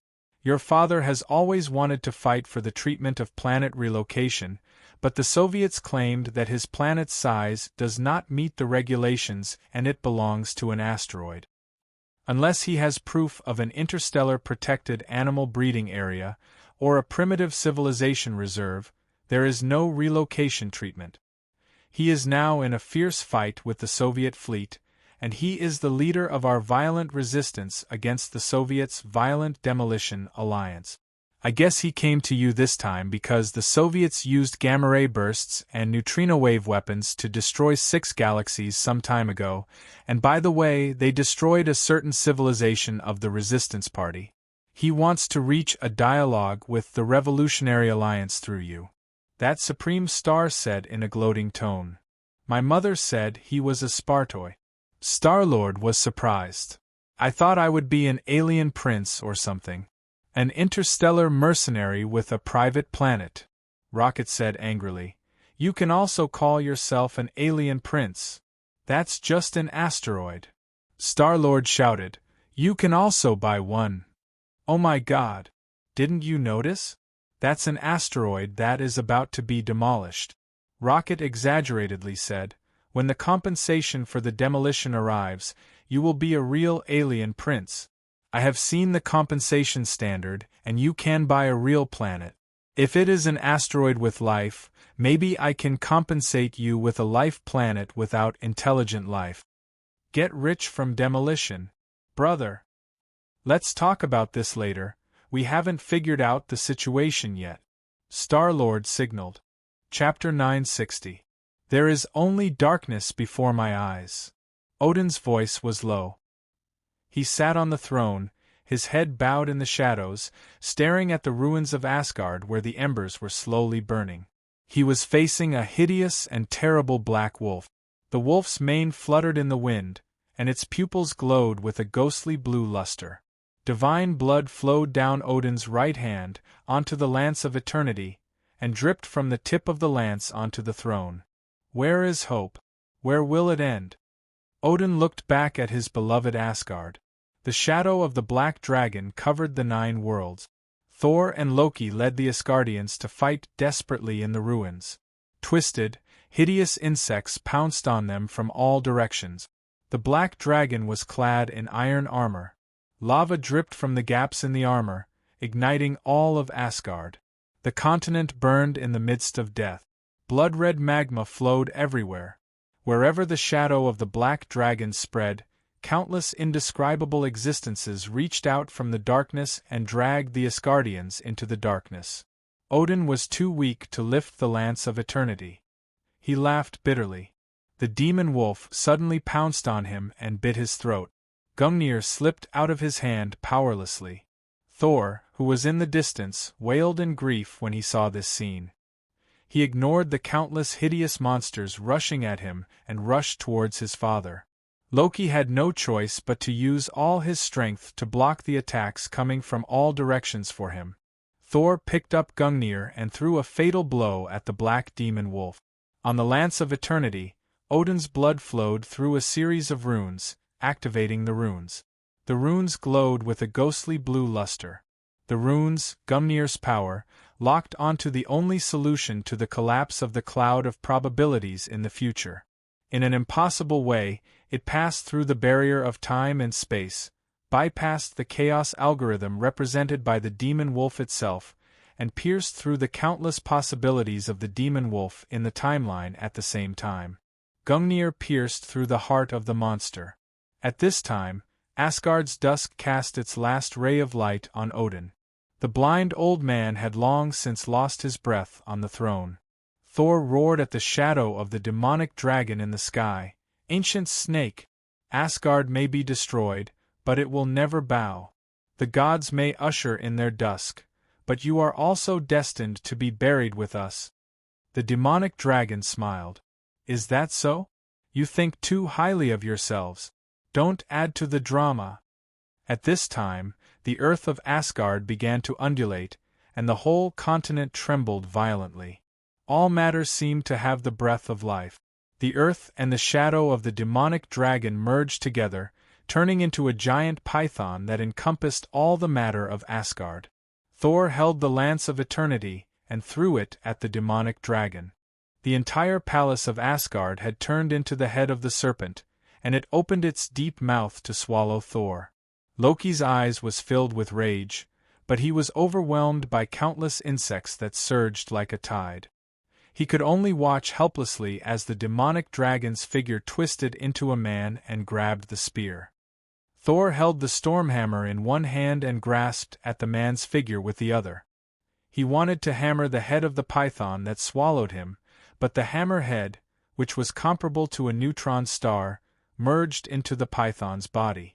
Thor was stunned, and with a regretful and angry roar, he was swallowed into the mouth of the dust python and fell into the endless abyss. Loki shouted at the place where Thor had fallen, "Thor!"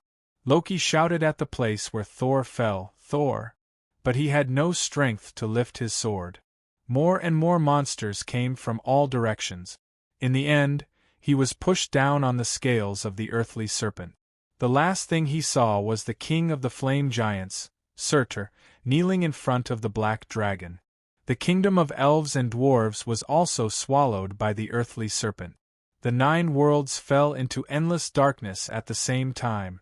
The black dragon flapped its wings and rose. Outside the solar system, Pluto was the first to collapse, followed by Neptune, Uranus, Saturn, and Jupiter. Outside the solar system, a fleet made of crystal and steel with a mysterious geometric shape was fighting against a twisted sea of insects. The void energy and psionic energy arrays were confined to the thermal area radiators of the warships, forming the core of the prism. The professor sat in the command cabin of the fleet's flagship. His powerful psionic ability connected the psionic fields of all the astrals together. The void radiator, controlled by the Archon of Light and the Archon of Darkness, first unfolded the radiators. The mechanical arms slowly opened like petals, and the complex array of energy beams and phase crystals guided the prism core to gather the energy into a destructive beam that shone on the sea of insects in front of them. The other 2 focusing arrays also entered a state of alignment, and finally, the 3 separated beams gathered together. A few seconds later, the energy intensity of the radiation multiplied exponentially, and thousands of dazzling beams intertwined into a sea of light energy. Where they focused, everything turned into ashes. The dense sea of insects evaporated in large swathes in the intertwining beams.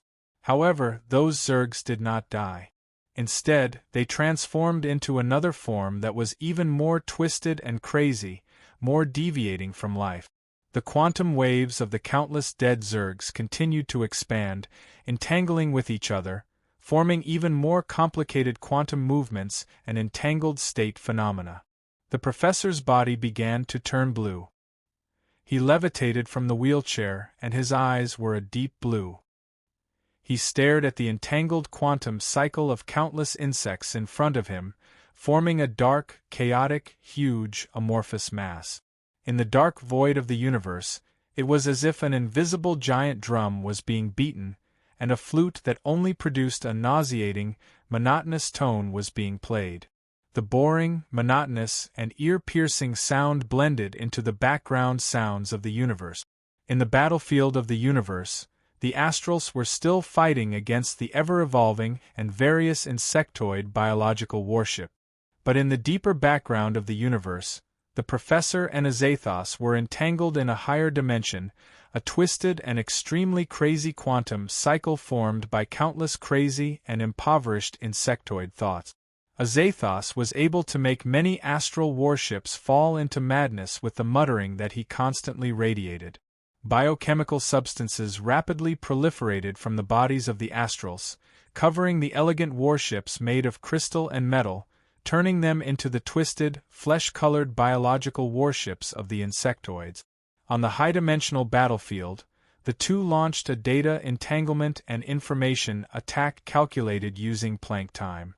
Outside the Earth, there were countless complex spatial structures that distorted the space about the size of a Milky Way galaxy to form a huge spatial bubble system that enveloped the Earth 1,000 kilometers away from the ground. The matter of about 100,000 galaxies was extracted from the distant Milky Way galaxy and injected into the spatial bubble defense system. At every moment, there were energy reflections on the scale of a Milky Way galaxy. Millions of dimensional warriors of the Republic patrolled this strange artificial cosmic spatial structure and defense system. Yang Qi looked at the planets that were beginning to deform not far away from the solar system. At the bottom of the low-dimensional space observed by the Republic, where the dark matter and dark space were, there was a completely distorted spatial structure. Countless distorted spatial bubbles in a form that the Republic could not understand formed a strange existence. In that space, matter still existed in the form of matter for a second, and in the next second, it was distorted into a completely indescribable state. Those distorted monsters are data calculated by the Apocalypse using the chaos algorithm. In terms of information, it is special from the general cosmic information background.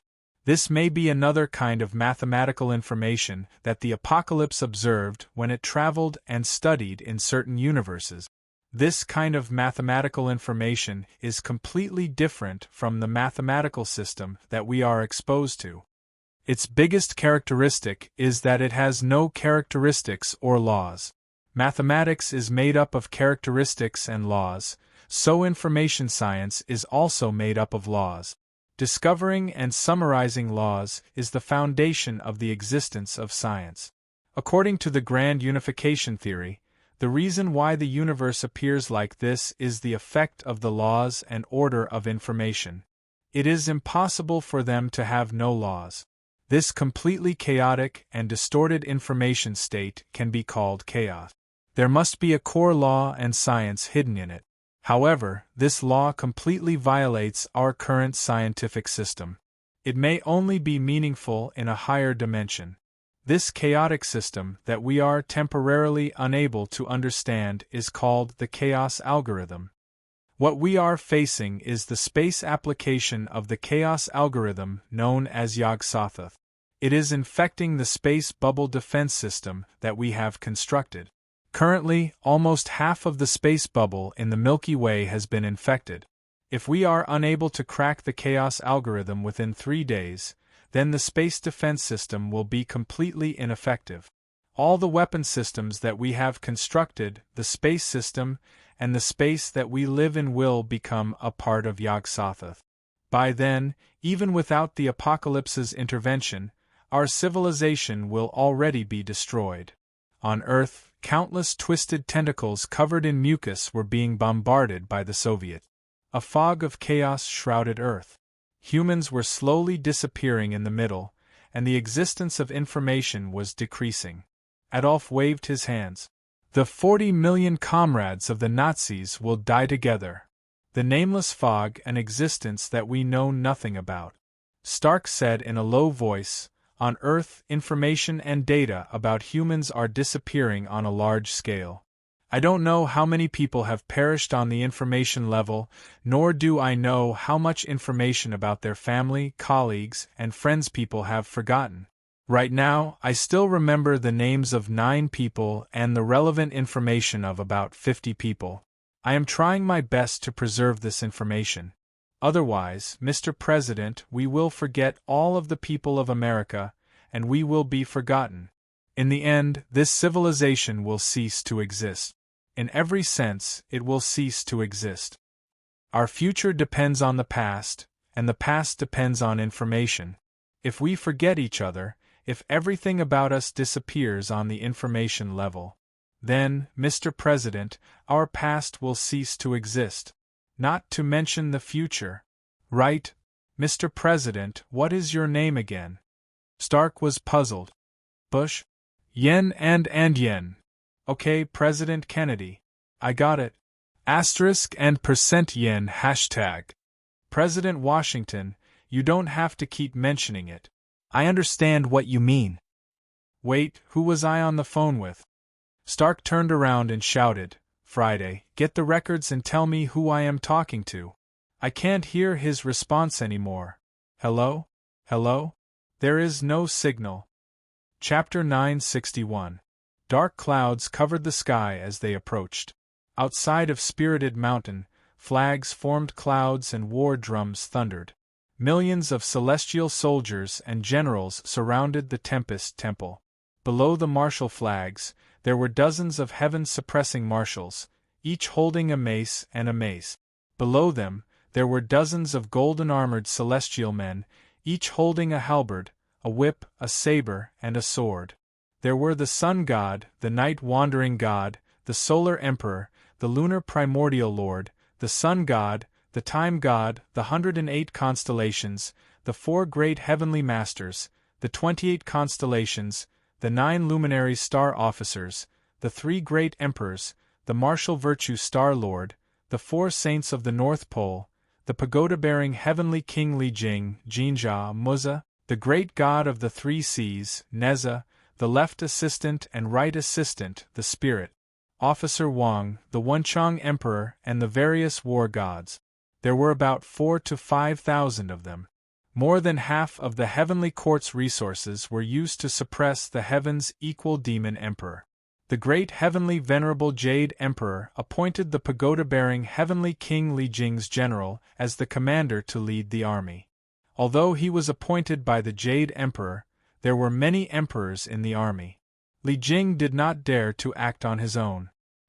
He saw the Monkey King sitting alone on the roof of the Great Strength Hall of the Great Thunderclap Temple, commanding the army to set up a formation and surround it. He did not dare to go up and capture it. Instead, he summoned the generals to the commander's residence to discuss the key points of subduing the demon. Generals, that demon monkey is incomparably arrogant. When it saw our army coming to capture it, it didn't flee in panic. Instead, it summoned its army and set up a battle formation to deal with us. Instead, he looked on coldly from the sidelines as if nothing had happened. I'm worried that he's sly and deceitful, so I invite everyone to discuss it. As soon as Li Jing finished speaking, 3 gods of the sea stepped forward and said, "Father, are you worried that the monkey will ambush us? Let me be the vanguard and test the waters. Father will observe from the side. If the enemy's situation is slightly chaotic, you can mobilize the army and seize the opportunity to destroy them in one fell swoop. Even if there is an ambush, I only brought 1 or 2 people with me. It will be easy and convenient for me to retreat. If that demon monkey comes chasing after me, I will feign defeat and leave.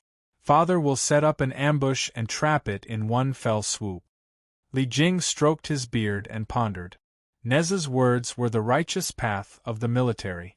However, he was cautious and still could not make up his mind. The Sun Monarch on the left stepped out and said, "The Monkey King is nothing to worry about, but I'm afraid that his master, the immeasurable heavenly venerable, will interfere. The magical power of the immeasurable deity is astonishing and cannot be underestimated. This person can change the heavens and change the sun. In the past, when he raised the 2 suns, I had once fought with him to obstruct him, yet my source was easily broken through by him. He is extremely terrifying. If this person has any schemes, we have to be on guard." The first heavenly officer Great Emperor on the right also said, "The immeasurable heavenly Lord has allowed the monkey to wreak havoc in the world in the dark. There must be a world-shaking conspiracy. If this thief is not eliminated, he will definitely be a threat to the heavenly courts. Now we will first eliminate the demon monkeys that he controls. This person will definitely cause trouble in the dark. In the past, when he commanded the monkeys to attack the Celestial River, he once released a golden ship magic treasure. It's extremely troublesome. Today we, the 3 primes and 3 officials, are here to guard against this treasure. When the demon monkey releases the treasure, we will set up the 3 primes formation to lock this treasure in place. You can take the opportunity to kill them." This time, when the 2 suns rose, the solar sovereign was the most heavily injured, so his desire for revenge was also the fiercest. He knew that he was no match for the mastermind, the immeasurable heavenly Lord, so it might not be a bad idea to vent his anger on his disciple. The solar sovereign was originally the head of the 11 luminaries and was ruled by Zi-Wei. After the Jade Emperor ascended the throne, in order to suppress the Zi-Wei star deity and elevate the solar sovereign's status, he was also conferred the title of sovereign. He ruled the 9 luminaries together with the Taiyin primordial lord. Now, the 5 Qi deities, the eastern star deity of wood deity, the southern star deity of bewilderment, the western star deity of gold deity, the northern star deity of water deity, and the central star deity of earth deity had all submitted to the Jade Emperor. Only the 4 remnant stars, Rho, Ketu, Ziqi, and Yutan, still listened to Zi-Wei's orders. Therefore, under the secret instructions of the solar sovereign, the 9 luminaries' star deity had to be ruthless. Originally, the star deity lineage often swayed between Emperor Zi-Wei and the Jade Emperor. They were slippery and did not put in much effort. Now they had no choice but to show their true abilities because of the solar sovereign. After Li Jing discussed with the other emperors, He sent Neza as the vanguard and the 9 luminaries Star-Lord as the middle army to test the Monkey King. As long as the Monkey King showed a slight decline, the entire army would suppress him and succeed in one fell swoop. After Neza received the order, he brought 5,000 troops and went down to challenge him.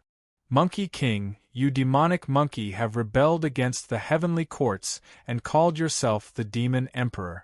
You insulted Buddha first and occupied the treasure temple of the spiritual mountain to gather the demon kings. Then, you raised the 2 suns in the sky and caused a disaster. The North Star Palace has moved, and Mount Tai has tilted to the east. You claim to be a virtuous person and dare to covet the throne. You are heinous.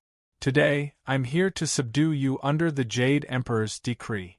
Quickly remove your attire and submit to the heavens, lest the animals on the mountain be killed. If you say no, I'll turn you into dust instantly. Neza flicked his hand, and a red ribbon rolled in the sea of clouds like a dragon.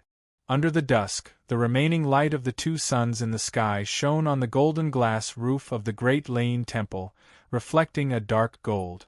The red ribbon in the sky fluttered and dyed the sky dark red.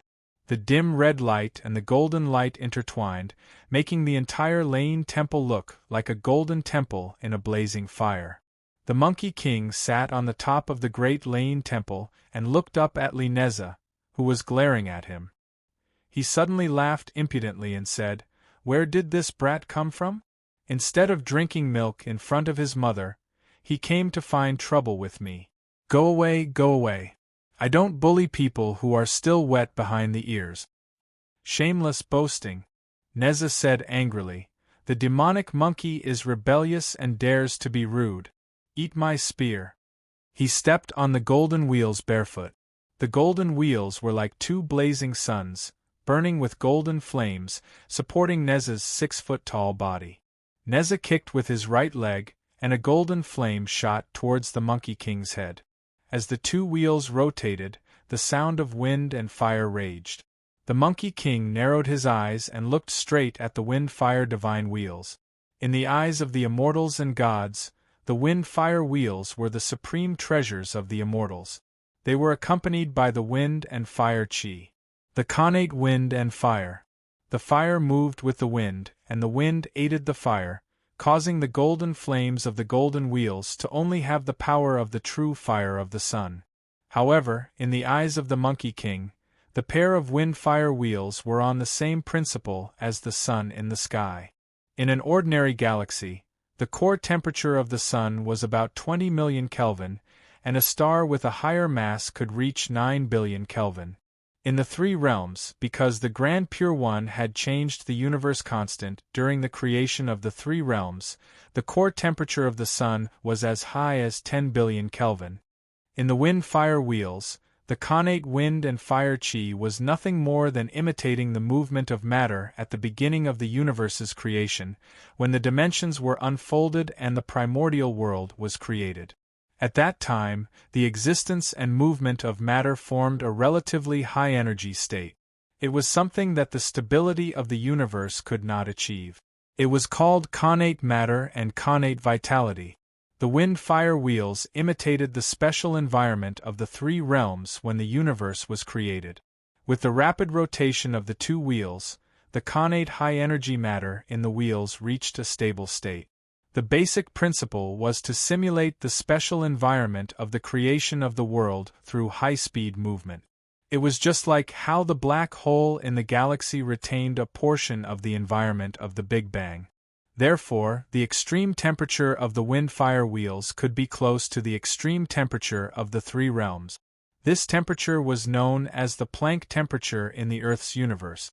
It was about 1.4168335 times 10 to the 32 Kelvin. According to Monkey King's calculations, the extreme temperature of the 3 realms, which was also the limit allowed by the connate Great Tao of Fire, was about 3 million times that value. However, the environment that the wind-fire wheels provided to the connate high-energy matter was far lower than the upper limit when the Grand Pure One created the world. It could only reach the lower limit when the world was created every yuan hui. After the Monkey King's quantum essence soul calculated the mathematical model and related formulas for the connate wind-fire wheels to rotate and stabilize, the wheel that tore through the sky no longer had any secrets in front of him. Under the bright gazes of the immortals and gods, Monkey King only opened his hands and grabbed forward. He faced the wind-fire wheels that were spinning tens of billions of times in an instant and grabbed them in his hand. The wind-fire wheels struggled, but Monkey King only used a little force and cracks appeared on the golden flame wheels. With another force, the golden wheel broke into two and was casually thrown by Monkey King under his feet. He smiled cheekily and pointed at Neza. "Little brat, is this something that your family uses to play with children? Don't identify it everywhere. Otherwise, your father will spank you later." Chapter 962. The two of them had yet to fight, but pagoda-bearing Heavenly Kingly had already revealed a hint of worry. How could the immortals not be shocked? The immortals hurriedly comforted, even if that monkey has mystical abilities, he might not be a match for the third prince's 3 heads and 8 arms, many Dharma treasures, and 72 transformations. Li Jing sighed and said, "That demon monkey's mystical abilities are not limited to that. In the past, he entered the Heavenly River and defeated the East Mountain Prefect.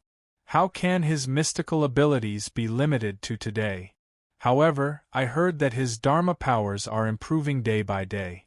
I'm afraid he is no longer comparable to the past." The Sun Emperor smiled and said, "Heavenly King, don't panic.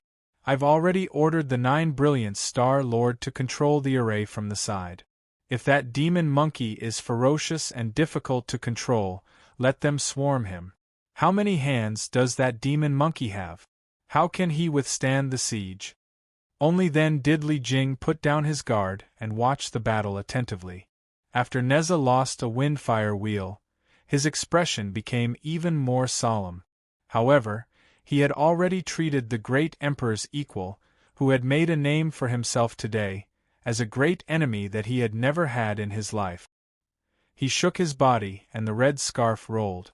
The sea of clouds churned, and 2 heads suddenly grew from both sides of Neza's neck. He faced 3 directions and waved his hand, turning it into 8 arms. One of his hands held the red scarf and swept up the wind and clouds in the sky. In an instant, the world changed colors and the universe moved. The clouds, stopped by the millions of heavenly soldiers in the surroundings, seemed to be tumbling. The clouds under the feet of the immortals and gods, who were watching from the side, became unstable. The 28 lunar mansions swayed left and right and lost their footing. The huge and strict inescapable net array was actually stirred to the point where the corners of the array were unstable. The power of the red heavenly sash had the power to overturn rivers and seas. With Neza as the center, a huge hurricane that could overturn Ling Shandel was forming. When the immortals watching the array saw Neza getting serious and the power of the heavenly silk of chaos stirring the world, they all revealed looks of joy. The Sun Emperor hurriedly said, "Where are the Wind Goddess and Rain Master? Where are the 4 Sea Dragon Kings? Cloud-pushing child, Bu Wu Langjun, activate your divine power and lend a hand to the 3 altars of the sea." The God of Thunder's avatar had been killed by the Monkey King in the past, and his true vitality had yet to recover. However, seeing that the Monkey King was surrounded by the army, how could he still hold himself back? He was the first to stand out, holding a zither in his left hand and a hammer in his right, striking the heavenly drum. The heavenly thunder rumbled as Electrolady raised the golden mirror in her hand.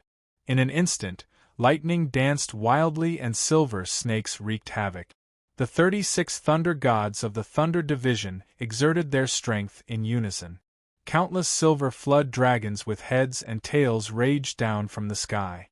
Monkey King raised his head and saw countless heavenly winds coming from all directions, converging into the hurricane stirred up by Neza's red armillary sash. In the sky, the Thunder Generals and Thunder Gods of the Thunder Division unleashed their full power. The Wind Mistress and the Rain Mistress made a ruckus.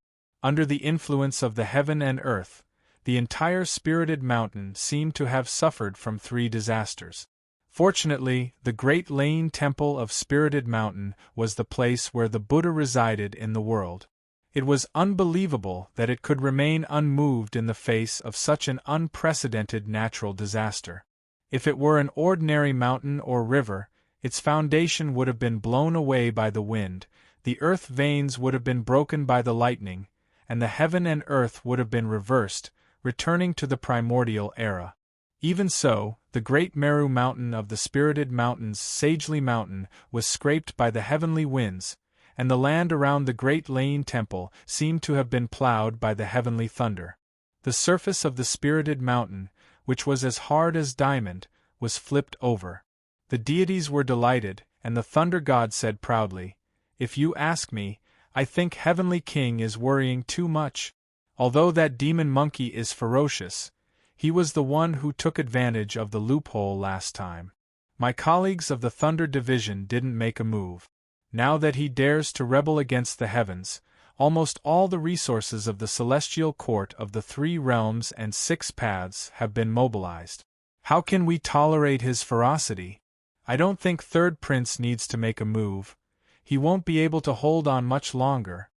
After saying that, the Thunder God cupped his fists at the 36 Thunder Generals, 36 Thunder Gods, 24 Heavenly Monarchs, and 5 Thunder Envoys of the Thunder Division. The Thunder Deity Jade Manor, 5 Thunder Yard, and Exorcism Yard were mobilized. The Thunder Deity Department, the Thunder City Department, the Thunder Division, and the 3 divisions of the Thunder Division were all mobilized. The Thunder Division occupied almost one side of the huge Heavenly Army formation, while the 8 divisions of the Heavenly Court surrounded the Monkey King from all directions. The Thunder God shouted, "My colleagues, lend me a hand and subdue that demon monkey." Other than the 9 heavens responding thunder, the Universal Heavenly Lord had yet to arrive. Almost all the righteous and partial deities of the Thunder Division were here. Their response was like thunder, and they attacked together, almost recreating the scene when the heavens and earth were split apart, when Yuqing turned into Pangu and used the Du Tian divine thunder to create the primordial world. Facing the raging lightning that almost struck the heaven and earth back into the primordial world, the Monkey King raised his head and smiled lightly. His golden fur danced wildly in the wind, but the expression on the Thunder God's face was like iron, not moving at all. The deities in the sky could even see a hint of disdain on his face. He looked at Neza, who was opposite him in the sky, whose red armband had dyed half the sky red, and pointed at the deities behind Neza who were stirring up the wind and thunder. Then, he pointed at them. "All of you, line up in front of the formation as if you're selling soul." Facing the sky, the Monkey King laughed, "Master, if this is what you want to see, then I'll do it for you. You said that I was born to be arrogant and unruly, and that I can't be a subject of the Jade Emperor. You once joked with me, asking me to crush the Numina Sky Palace and overturn the 3 realms and 6 Tao. Then, I'll do it." The Monkey King closed his eyes as he faced the silver flood dragon that danced wildly towards him. Finally, he sighed with an almost inaudible voice, "Why force me?" The silver flood dragon danced wildly and appeared in front of the Monkey King in the blink of an eye. At that moment, the 6-feet-tall monkey opened his eyes again. At that moment, the celestial soldiers and generals in the sky seemed to see a giant that could support the heavens and the earth.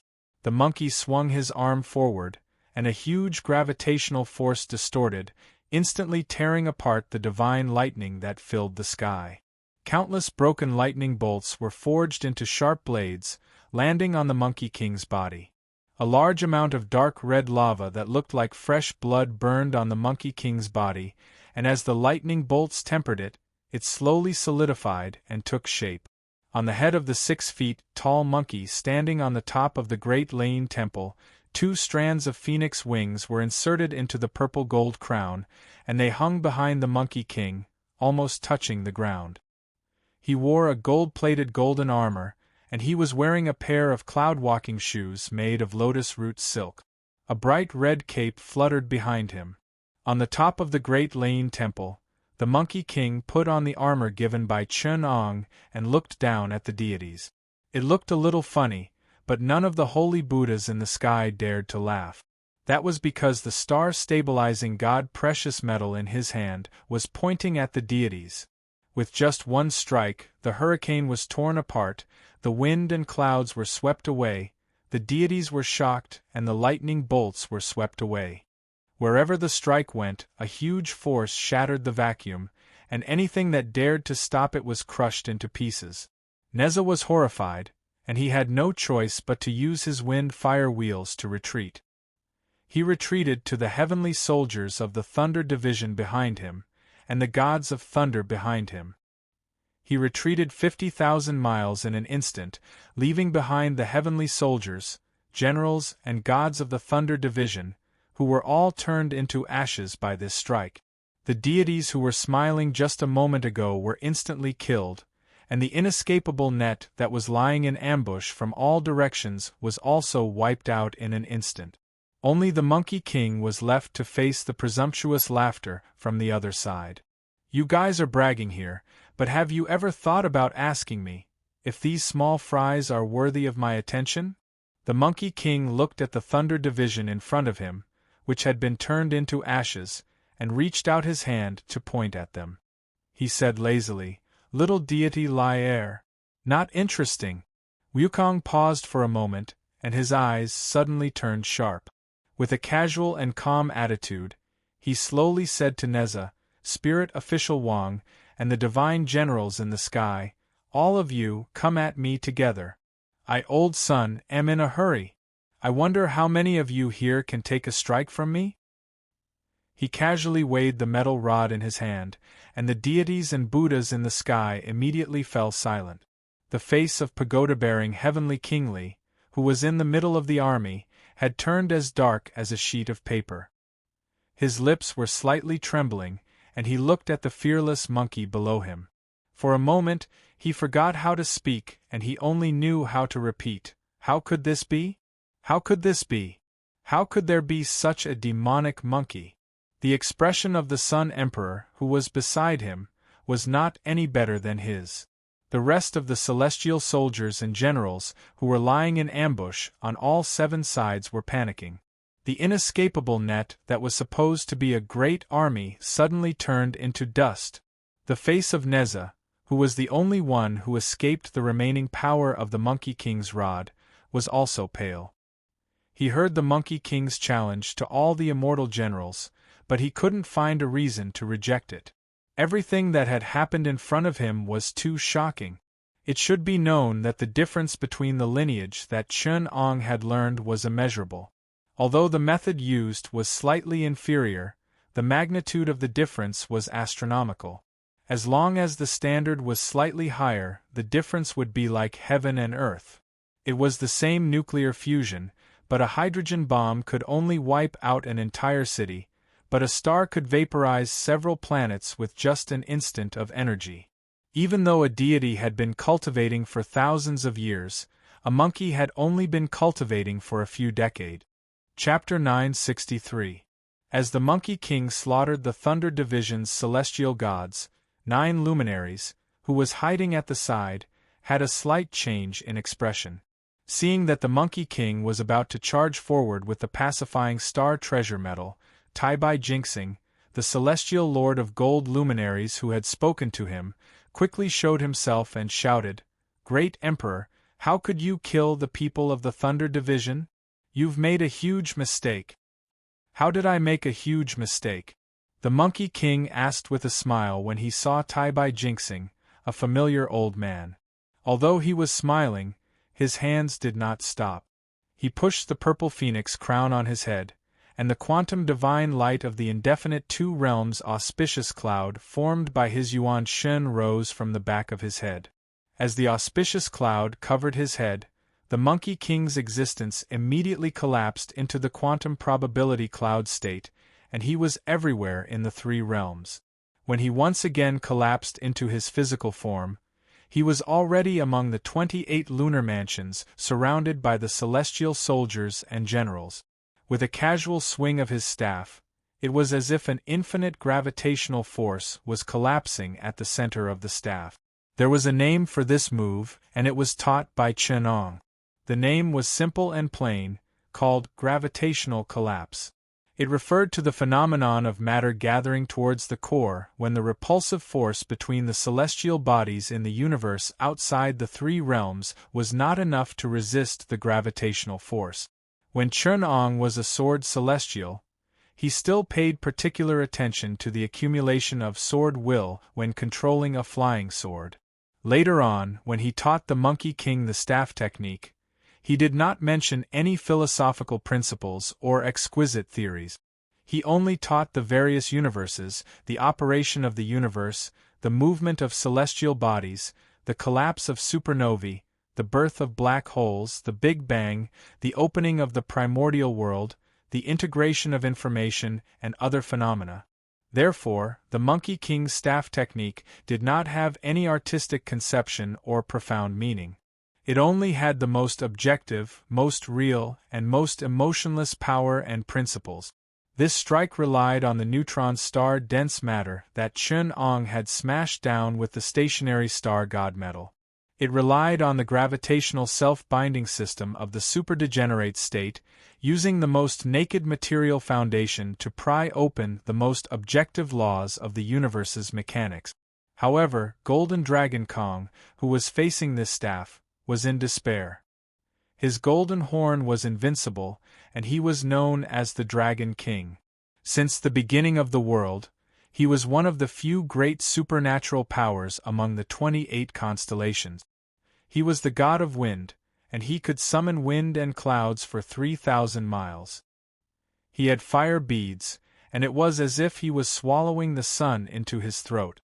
However, in the face of this most overbearing and simple power and reason, he actually had no way to deal with it.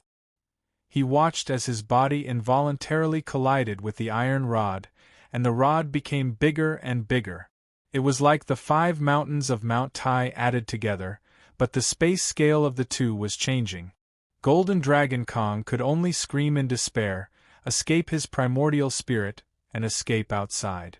As expected, his physical body collided with the stationary star god metal. The indestructible golden horn did not even last for a breath before it was completely shattered along with the vacuum, collapsing into the gravitational anomaly, and fusing with the stationary star god metal.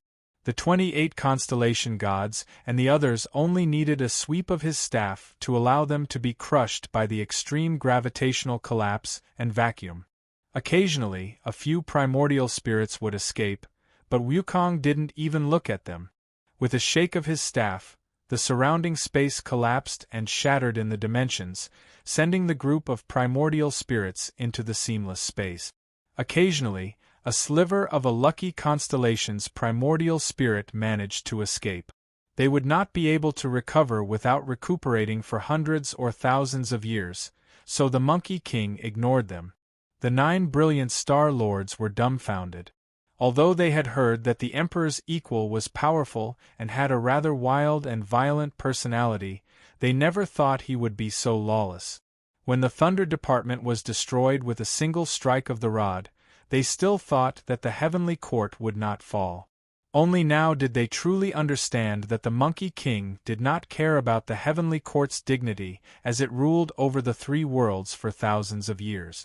The Monkey King only treated them like grass, not taking them seriously at all. When the fiendish demons rebelled, they probably feared the heavenly court slightly. When had they ever seen someone as cruel as the Monkey King? Tai Bai Jinxing tried to persuade him again. Emperor's equal, don't be so reckless. If you stop now, you can still explain yourself. I can still deal with the matter of the Thunder Department, but if you continue killing, there might not be a place for you in the 3 worlds and 6 paths. The heavenly court has ruled over the 3 worlds for thousands of years. How many heroes and fiendish demons have there been? However, they have never shaken the heavenly court's dignity. How strict are the laws of heaven? Emperor, please think twice. Among the immortals, even though there are a few good-for-nothings among them, there are hundreds of generations of venerable emperors and thousands of lords of heaven. There are countless immortals of different grades and ranks, and there are more than 10 people like your master. Dumu, Donghua, Hutu, Taiyuan, 3 pure ones and 4 emperors, and 5 elders of the 5 directions. You single-handedly withstood the wrath of so many venerable emperors, the power of great heavenly Lord Jade Emperor, and even Tathagata Buddha. How much do you know about the ancient Gonggong Xingtian? Please stop. In the future, when the Grand Heavenly Venerate gets angry, I'm afraid there will be things that I can't bear to say. The incident at the Western Heaven Spirit Mountain was caused by Sanskrit demon bewitching Skyless. The saying that there are 2 suns in the sky was created by your master. If Emperor is willing to stop the war, I am willing to guarantee with my life that I will prove Emperor's strength in front of the great Heavenly Lord. Monkey King laughed and said, "You old man, why didn't you say it earlier or later? Why are you saying this now? What's the use of saying this now?" Tai-Bai Jinxing wanted to persuade him again, but a golden-armored deity appeared from the group of heavenly generals. He pointed at Monkey King's nose and scolded, "How dare you rebel against the heavens and kill the generals of the heavenly court? His Majesty ordered us to capture you, but you didn't surrender. How dare you resist with weapons? You killed hundreds of immortals and millions of heavenly soldiers. How can we spare you? Even if you are a disciple of the 3 pure ones, you will have to pay with your life in front of Buddha. Who is your master, the immeasurable heavenly Lord?" Monkey King could still listen to his nonsense at first, but when he heard the last part, he was immediately enraged. He did not wait for the mighty miracle god to say anything else. He swung his rod and smashed him into meat paste. Then, he swept his rod and killed more than half of the 36 heavenly generals, Guan Mawen and the other marshals. How could the heavenly soldiers and heavenly generals accept their fate and die under the metal rod? Each and every one of them unleashed all of their abilities, including their trump cards and dharma spells. However, the Monkey King's current strength had long surpassed everything. There were only 6 to 7 people in the 3 realms. Such small fries naturally could not withstand a blow from the Monkey King. By the time he killed for a while, there were already mountains of corpses and seas of blood behind him. Not a single one was left alive. On the other side, Li Jing cursed the mighty miracle god for being crazy to provoke such a ferocious god. At the same time, he gestured for Tai-Bai Jinxing to continue persuading and appeasing him. He had already made up his mind to recruit him. The matter regarding the 28 constellations of the Thunder Division could be mentioned in the future. After killing another ambush, the Monkey King only stomped his feet. Immediately, a ray of red light swept up and landed in another group. Not long after, they were all killed by the Monkey King. In the 500 tribulations of the heavenly courts, there were not as many gods who died as today. The last time this happened was when the Xingtian attacked. That was already before the 1,000 tribulations. Chapter 964. The entire punitive army of the heavenly court was startled by Wukong. In just a few seconds, at least hundreds of celestial generals and celestial lords who came to the punitive expedition rushed forward. All of them were famous immortals, but they were all broken by Wukong's staff. After the Monkey King killed his way through the 3 formations, he was already in high spirit. He was reborn from the stone of an immortal and had the appearance of an ape. From this, it could be seen that he wasn't an honest person. His nature was jumpy and restless. This was the heart monkey. Now that the heart monkey was restless, how could this bunch of shrimp soldiers and crab generals subdue its heart? At the end of the day, it was because Chen Ong had fed this heart monkey too much. Now, who could use the band-tightening curse to restrain the heart monkey? Who could use their 5 fingers to subdue its heart? Who could use the tribulations of water and fire to trap its nature? Who could use the tribulations of 3 calamities and 5 tribulations to make it fear? When Chen Ong came back to his senses, he was also surprised that he had nurtured this monkey to be too strong and healthy. Right now, the monkey's abilities were more than 100 times stronger than before. When it was lawless, it really had a tinge of invincibility. Who knew what kind of thoughts he had to nurture this heart monkey into an indomitable and unshakable determination? This was also the first time in his life that the Monkey King displayed his abilities without any reservations. Facing billions of heavenly soldiers and thousands of generals, there was no need for him to fight with his wits and courage. Instead, he used his intelligence to fight against the enemies. He only needed to press forward with an indomitable will. He didn't need to have any reservations. He never believed that among this bunch of useless chickens and dogs, there would be someone who could take a hit from his cudgel. Originally, I, old son, didn't want to bully weaklings like you. My golden cudgel should be brandished at the strong. Goku looked up to the sky and laughed loudly. But if I crush you like bugs, why does it make me, old son, feel so good that I can't help it? After Goku killed many people, his mood gradually became full, just like a mortal who had drunk to his heart's content and had a drunken recklessness. So many enemies, powerful but unable to withstand a single blow, called immortals and saints, but mediocre and mediocre, so powerful but so weak, just like a feudal dynasty that was flourishing on the surface but had already decayed on the inside. Only when Wukong faced the Celestial Court did he realize that the Celestial Court was already a huge but useless giant with feet of mud. Just like the Master, those celestial kingdoms that looked strong and prosperous on the surface, but could not withstand a single blow. It was actually so easy to kill them. They were obviously immortals with powerful magic power and remarkable abilities, but in the battle, they could not withstand a single blow. Those immortals and Buddhas were all high and mighty, living like princes and princesses. They had cultivated powerful magic power and mastered many powerful skills. However, those immortals and immortals who had become officials and lived in the system of the heaven had long forgotten the true meaning of struggle and struggle. Therefore, they were not even as energetic as those demons and devils who struggled in the grass. At least, when facing the demons that Wukong was slaughtering, they could still use all of their abilities, and even use all of their abilities at the last moment. However, even if those immortals and Buddhas had magical powers that were 100 times stronger than those demons, when facing Wukong, they could not use even one or two of their abilities. Often, they would be defeated by Wukong's staff before they could even use their trump cards. After all, these domestic deities were not as good at fighting as wild ones. Not to mention that the Monkey King was a fighting monkey among monkeys who were raised scientifically and trained meticulously. Who could still remember the 28 constellations that were killed by the Monkey King with one strike? The Hornwood Dragon, the Kong Gold Dragon, the Water Leopard of Winnowing Basket, the Kuei Wood Wolf, and the Pleiades Sun Rooster, each of them had a powerful innate magic. However, when facing the extremely violent strike, they were still smashed into pieces and had no power to fight back. If they could use their most powerful magic, although they couldn't defeat the Monkey King, they could at least cause some trouble for him. So it's you bunch of useless and mediocre people. You've made me unhappy since a long time ago.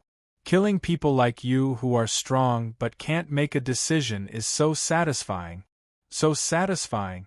It's just like when I was still a stone monkey and ate a peach that was frozen in the cold water of a deep pool in the 6 hottest days of the year.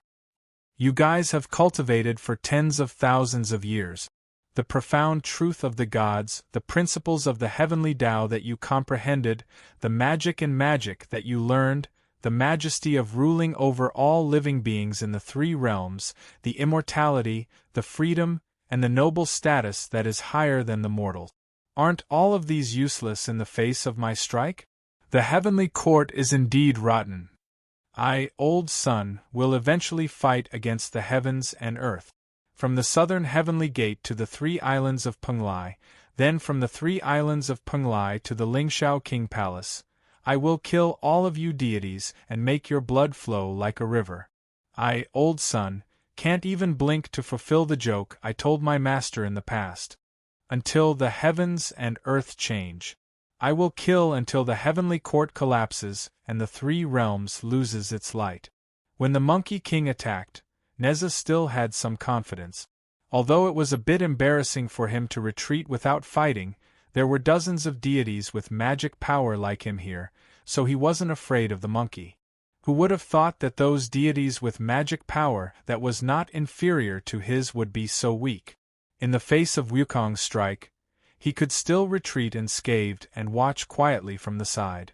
Those immortals could not even save their lives.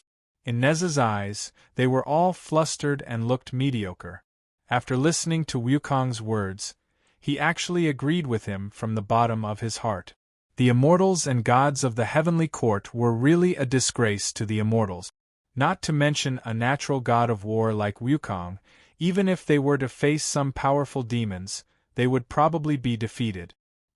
He thought to himself, these star lords and deities are very mediocre, and those heavenly generals and divine generals who are slightly more powerful have weak magic power. In my opinion, there are only 3 to 5 people in the heavenly court who can defeat the Monkey King. Only those who often slay demons and have extraordinary magic power have a chance. In this case, I can only invite 2 people. One is the ancestor of the north, the Zhenwu devil-rinsing emperor, and the other is my brother, Erlang Xianxing. I have to invite them to come out as soon as possible to stop this defeat, lest that fierce god kills all the deities of the heavenly court. With this thought in mind, Neza's primordial spirit flew out and split into 2. One went to the North Pole Palace, and the other went to the Guan River estuary of the Nanzhan section continent. He and Yang Ji were sworn brothers, so they had a deep relationship. He didn't have to worry about not being able to invite the Jade Emperor's nephew, who was out of tune. When the Monkey King's strike was blocked, his interest was piqued. He asked the golden-armored deity who had blocked his strike, "Who are you? To be able to block my strike, you're a real man. I'm interested to know your name." Those who had died under Wukong's staff, such as the South Dipper, the North Dipper, the 8 immortal generals, the 36 heavenly generals, the Fighting Division, the Plague Division, and the 28 lunar mansions, if they heard this, they would definitely die with grievances. It turned out that except for some immortals with obvious appearances and characteristics, Wukong was not even interested in knowing the names of the rest of the people. They didn't even deserve to be reduced to the status of the Monkey King. The golden-armored deity was enraged. "I'm the innate general, the one-chi immortal, the great spirit officer of punishment, the selfless general of the 3 realms. I have golden eyes and red hair, and I'm known as the 3-5 trained thunder god. I have a phoenix mouth and silver teeth, and I command millions of troops. I'm the Pishio general, and I'm the first general of the innate general, Qixin protector of the 3-5 trained king." "You? Forget it," the Monkey King said lazily. "You're not worthy of me remembering so many words. I'll just remember Spirit Officer Wang." Suddenly, Wukong seemed to have thought of something. He raised his spirit and said, "The Taoist master saw that I killed just now. Could he be your master? You're a good disciple but not your teacher." I hit his head with my rod and he didn't even react. Soft feet, very soft feet. Spirit Officer Wang was enraged and he charged forward. But in just 2 rounds, he was also killed by the Monkey King with 1 strike. The Monkey King sighed. "I thought you were a capable person. Turns out you're just SOSO. Then, he decided to forget about Spirit Officer Wang's name and throw this matter to the back of his mind. Spirit Officer Wang was the first guardian deity. He usually resided in the Spirit Officer Hall under the Lingshao Golden Palace. He was the guardian deity of the Jade Great Heavenly Lord Jade Emperor. He was powerful and had extraordinary martial arts skills. Wukong was not clear about it, but the emperors could see it clearly. Fear rose in their hearts, and the pagoda-bearing Heavenly King hesitated. He thought, Spirit Officer Wang's magic power and divine arts are not inferior to mine. If he can't even withstand a few moves from that fierce god, what can I do? Just now, Naja told me to invite great Emperor Zhen Wu and true Lord Xianxing. Or should I wait for them to arrive before I fight with the Monkey King? Chapter 965. I didn't expect that even the Bull Demon King couldn't defeat the Ghost Chariot Nine-Headed Phoenix and was captured. The butcher twisted the wet clothes on his body and sighed. Beside him, the old Taoist Qing Chen sighed and said, "If not, how could we still be alive?" Then, he turned to look at his companions beside him and couldn't help but shake his head. There were many of us when we came. Now that we've been in the ancient times for a few days, there are only a few of us left. There were many dangers in the ancient times. How many of our companions died? Chen Ong raised his head and looked around. Suddenly, he said, "Do you know where this is? We were scared out of our wits by the Ghost Chariot Nine-Headed Phoenix. We didn't even know the direction and only cared about escaping. We're lucky that we're still together. How can we still recognize the road? And where is this place?" The old Taoist Qing Chen shaded his eyes with his hand and looked closer. "There seems to be a temple in front. Why don't we go and ask for directions?" The others looked over and only saw shadows in front of them. There seemed to be a little light illuminating the pitch-black mountain road. Through the light they could faintly see a small temple. The butcher shuddered and said, "There's no village ahead or shop behind. It's really strange that there's such a small temple in the wilderness. Haven't we seen enough dangers and strange things along the way? The ancient times are very strange.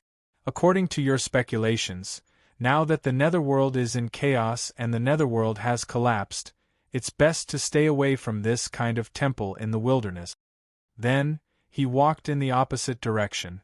It seemed like he wanted to find a random cave to rest in. The others looked at each other. Although they felt that the butcher's words made sense, they heard Chen Ong say with a smile, "Let's go. If it's a blessing, it's not a curse. If it's a curse, we can't avoid it. How many strange things have we seen along the way? Do you think you can escape?" Finished speaking, he took the lead and walked straight toward the small temple. The others were about to learn from the butcher and find a place to hide when they heard a scream from afar. From the sound, it was clearly the butcher who had left alone. They looked at each other. Qing Chen sighed and said, "What else can we do?" They could only follow Chen Ong and carefully approach the small temple. On the pitch-black mountain road, heaven and earth were silent. Only a little light in the distance flickered with a warm yellow light. The surroundings were silent, and the scene was extremely strange. When they got closer, they saw that the small temple was simple and unadorned. There was only a narrow main hall, about the size of a pigsty. 6 or 7 people went in and it felt crowded. A clay Buddha statue was enshrined on the Kong. Its face was blurry and its body was mottled with colors. However, the inscribed board in front of the temple was shockingly big. The inscribed board read, "Tempest Temple." When they saw the 4 words Tempest Temple, the group of transmigrators immediately felt as though a great disaster was about to befall them. Their legs turned to jelly. The 4 words were ugly and vulgar, but these transmigrators had seen 2 generations of the Tempest Temple. Whether it was the Tempest Temple that was in ruins in the future, or the Tempest Temple when the Buddha's golden body was still around, they were fortunate enough to have seen them. How could they not recognize that while the words were ugly, they were exactly the same as the inscribed board in front of the real Tempest Temple? Another esteemed guest has arrived. The few transmigrators had just reached the mountain gate when they heard someone laughing and speaking from inside the temple. Then, they saw the door of the small temple creak as it was pulled open by someone. It turned out to be a kind-looking old monk who smiled at them and said, "It's rare for a small temple on a barren mountain to have guests. Benefactors, would you like to enter the temple to rest in this barren mountain?" The scene was too bizarre. Even though the transmigrators had seen Feng Guohai along the way, they did not know how to respond. Someone inside the temple spoke again, "Almsgivers, please don't blame us. The 4 of us can't walk out of this small temple, so we can't make room for you. We'll have to trouble you to squeeze in. Through the door, the transmigrators saw that the interior of the temple was indeed very narrow. There were 3 other old monks sitting inside. They looked peaceful and kind, making them easy to guard against. At that moment, Hui Shan, a Buddhist disciple, spoke up. I'm Hui Shan. Greetings, senior brothers. May I know what your Dharma names are? Where is this place? We're in the middle of nowhere and we ran into a monster. We were in a hurry and didn't know the way. The old monk who opened the door smiled. Greetings, junior brother Hui Shan. This is the dreamlike ridge of the barren mountain. This small temple can be called the Temple of the Heart. I'm a disciple of Patriarch Sakyamuni. My Dharma name is Samantabhadra. Manjushri. My Dharma name is Ksitigarbha. Dharma name is Merciful Voyage. The other 3 old monks returned the greeting. When Monk Hui Shan heard their Dharma names, his expression changed immediately. He said sternly, Where did you demons come from? How dare you impersonate the Dharma names of Buddha and Bodhisattva? How would a proper monk dare to use such Dharma names? Tell me, what kind of demons are you? What do you want? The old monk who guarded the door still invited them in. He smiled. Little monk, why are you so surprised? I'm Samantabhadra Bodhisattva of Mount Lingshan. Now I'm trapped in the Heart Temple by demons. The fact that you can see me shows that you are a fated person. How can you not see through the barrier of knowledge? Hui Shan didn't dare to believe it.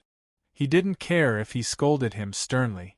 He only retorted, There are demons that can trap 4 bodhisattvas. Don't try to lie to me. Samantabhadra Bodhisattva said calmly, A few months ago, I had a bet with the immeasurable Heavenly Lord.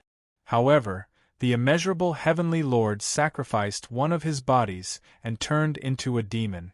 It attracted the demon from beyond the heavens, Brahman. Brahman is the supreme intelligence that transcends all forms. It's rooted in the emptiness of the 3 realms. Its mana is boundless and its divine power is unimaginable. It wants to turn the 3 realms into his one thought and one dream. That Brahman is far away in the emptiness of the 3 realms. He's beyond the anaphasic heavens. He only has one dream body in the world, and it's called Brahman. The emptiness of the 3 realms is like the root of a tree, the source of a clear spring. It's the root of all forms in the 3 realms. If he dreams the universe there, the entire 3 realms will collapse. My Buddha had no choice but to enter the anaphasic heavens to fight against Brahman. We also joined forces to fight against Brahman's change in form, the dream body incarnation, Brahman. That Brahman is really powerful.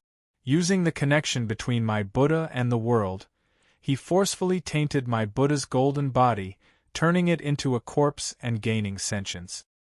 He even harmed medicine-glazed Buddha and sunlight and moonlight Bodhisattva, causing them to be trapped by Brahman.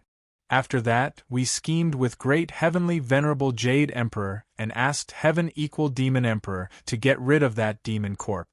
My Buddha's golden body was destroyed, and my primordial spirit had nothing to rely on. Gradually, I lost to Brahman and was trapped in the anaphasic heavens. The 3 realms were tainted by the devil, and the first to be in trouble was the netherworld. The netherworld changed, and the souls of all living beings in the world were tainted by Brahman. Gradually, the 3 souls and 6 spirits formed their own sentience.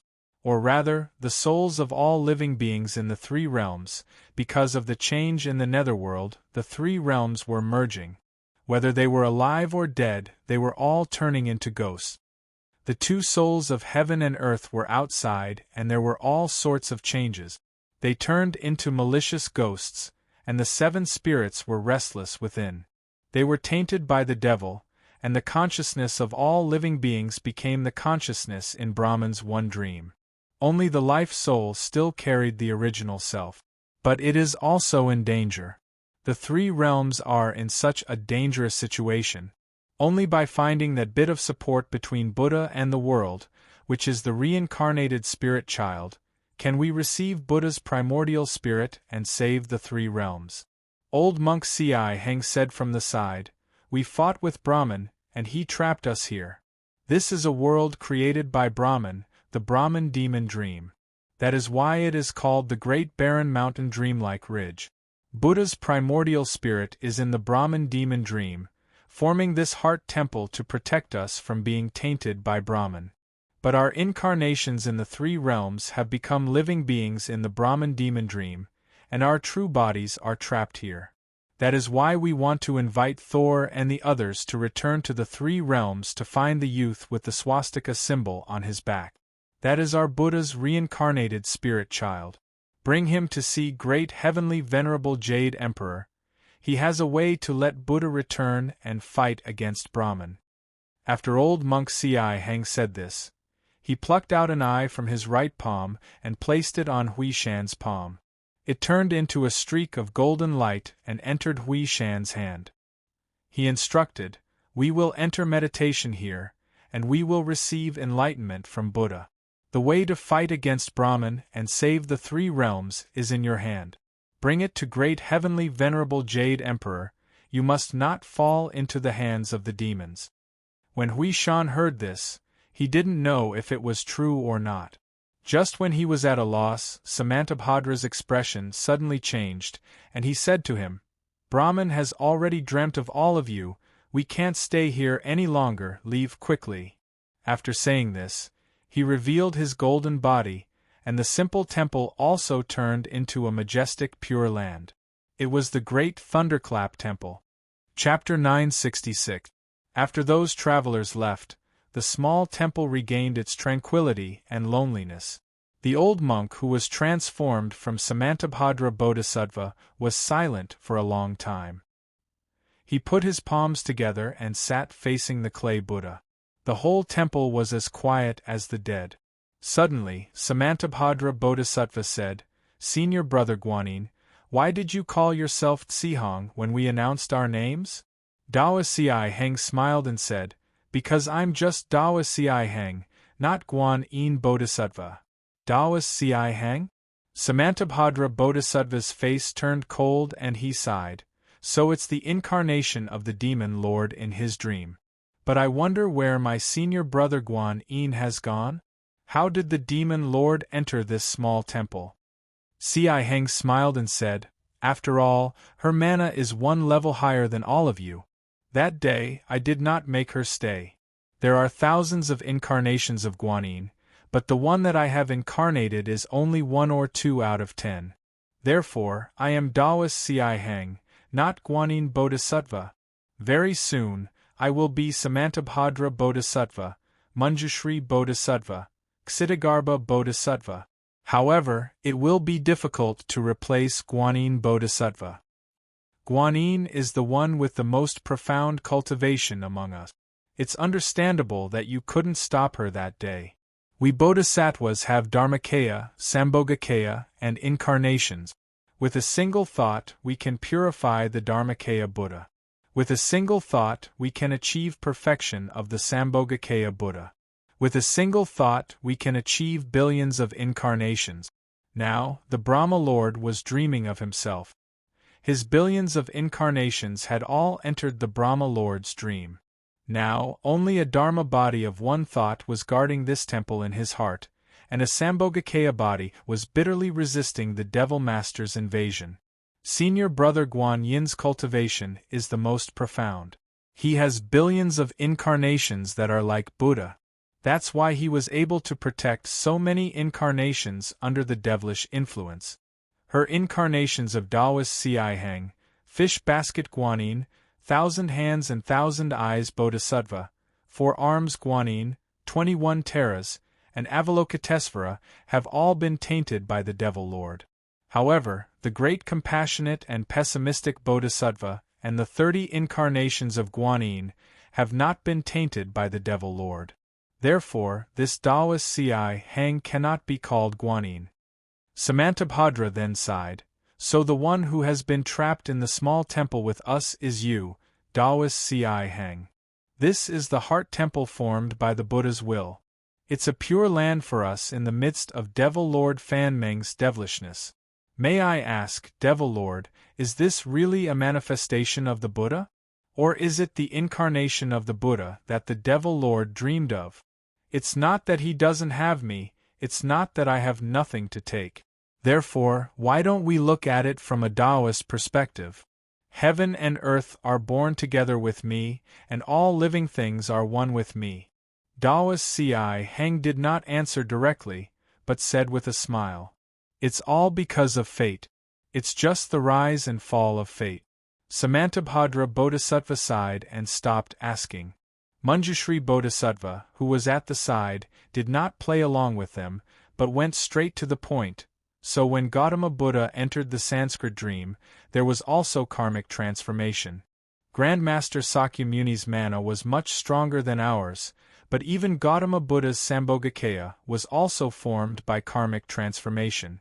When Gautama Buddha entered the dream, karmic transformation was due to karmic transformation, so Sambhogakaya was no longer complete. No wonder the dream heart temple was taken advantage of by the demons. However, Brahma, your karma with the Buddha isn't something that can be done in a day. Within this temple of the heart, even if you can interfere, you can't do whatever you want. Therefore, it can still protect us from being infected by the devil.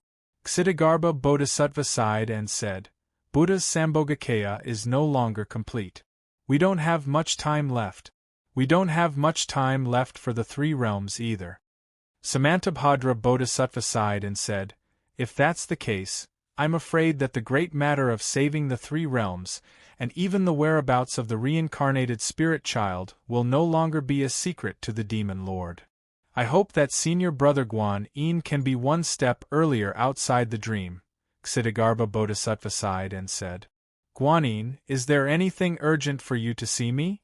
Great Heavenly Lord Jade Emperor sat high up in the Lingshao Palace and asked Guan Yin Bodhisattva, I'm here to see you, Great Heavenly Lord, to ask you to retract your order and pardon the heaven's equal demon emperor, Monkey King, for his crimes against heaven. The disaster at Spirited Mountain has been clearly investigated. It was the heavenless demon's doing.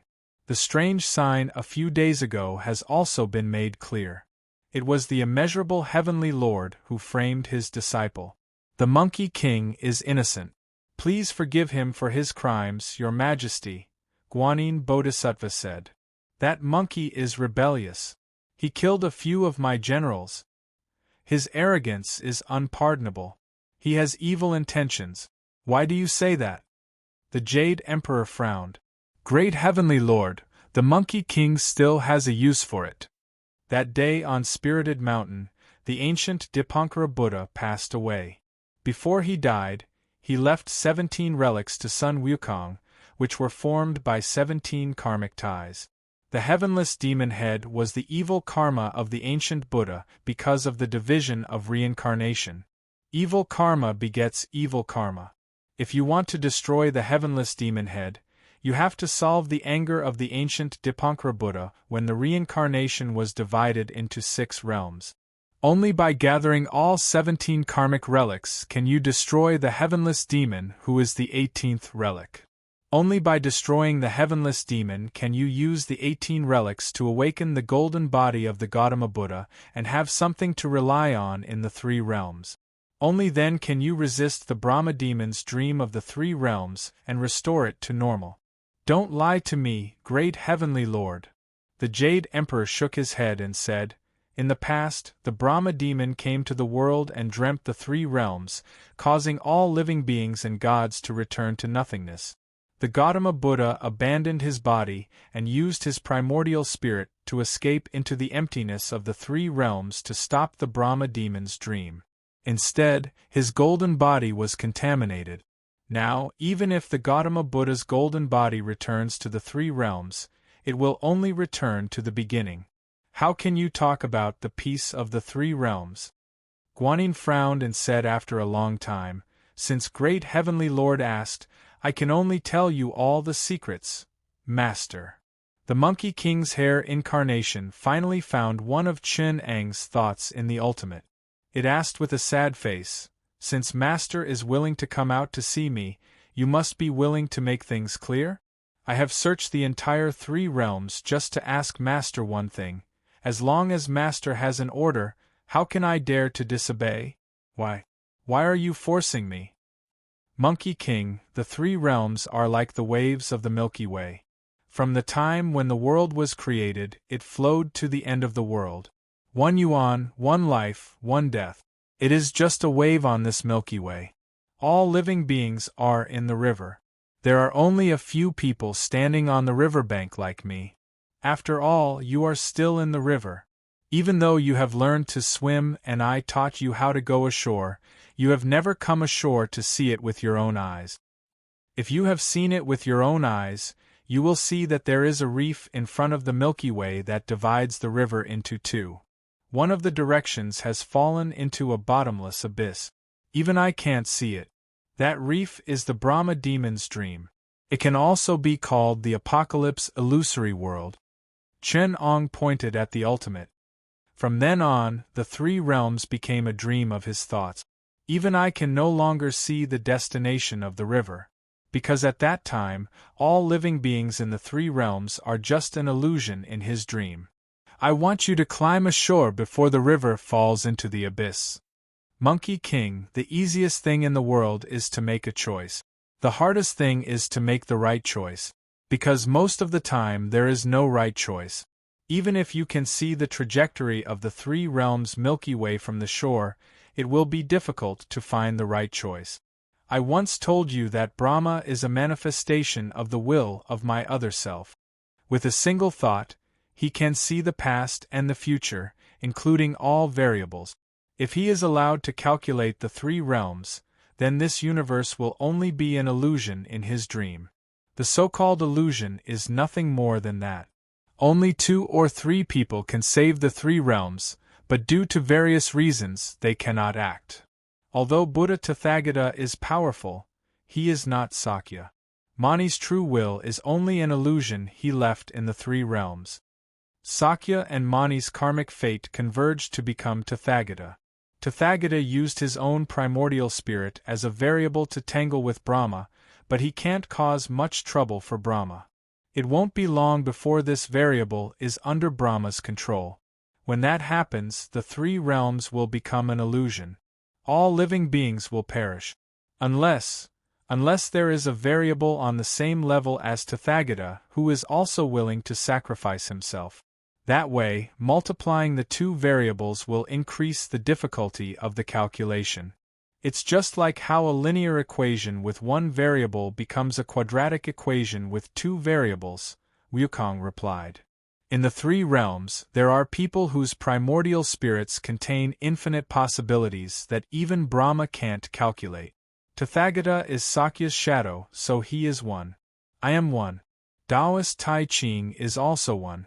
I also know about the Jade Emperor. He is 1. There are no more than 5.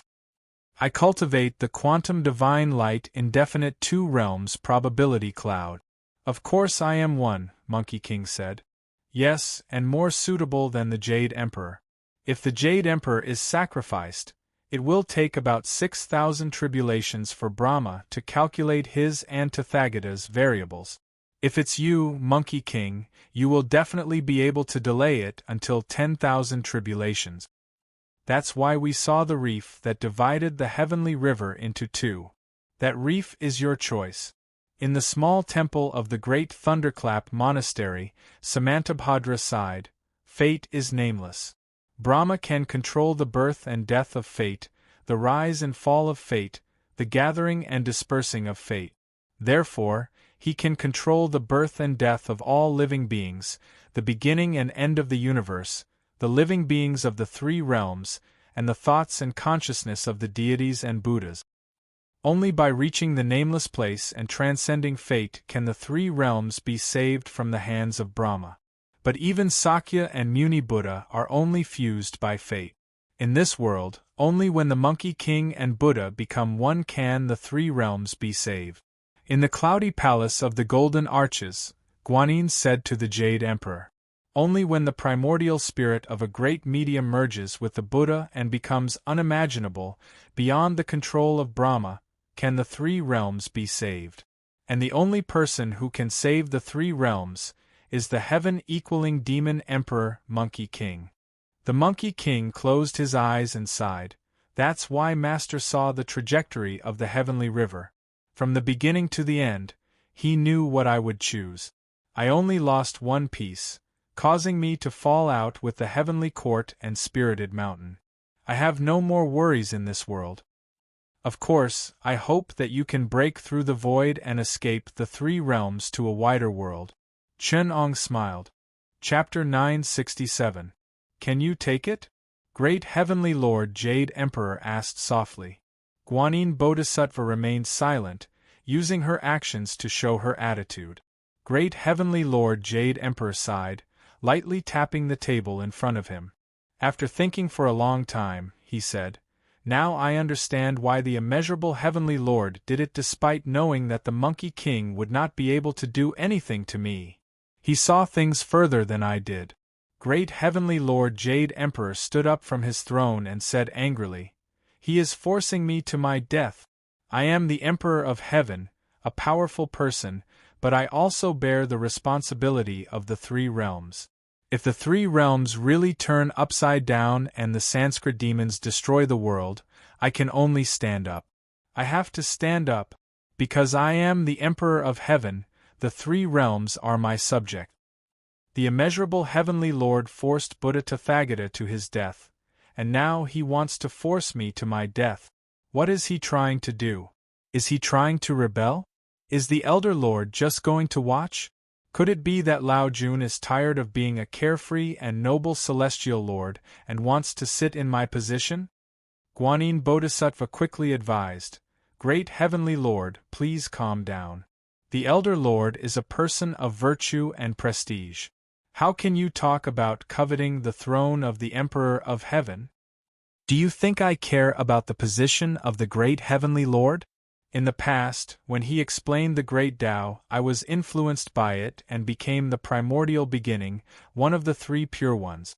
I was born from the Tao of the universe and was willing to take him as my elder brother. Later, he opened up this universe from nothing, becoming the primordial beginning Heavenly Lord, my incarnation. The foundation of this world became the Tao Heavenly Lord, his incarnation.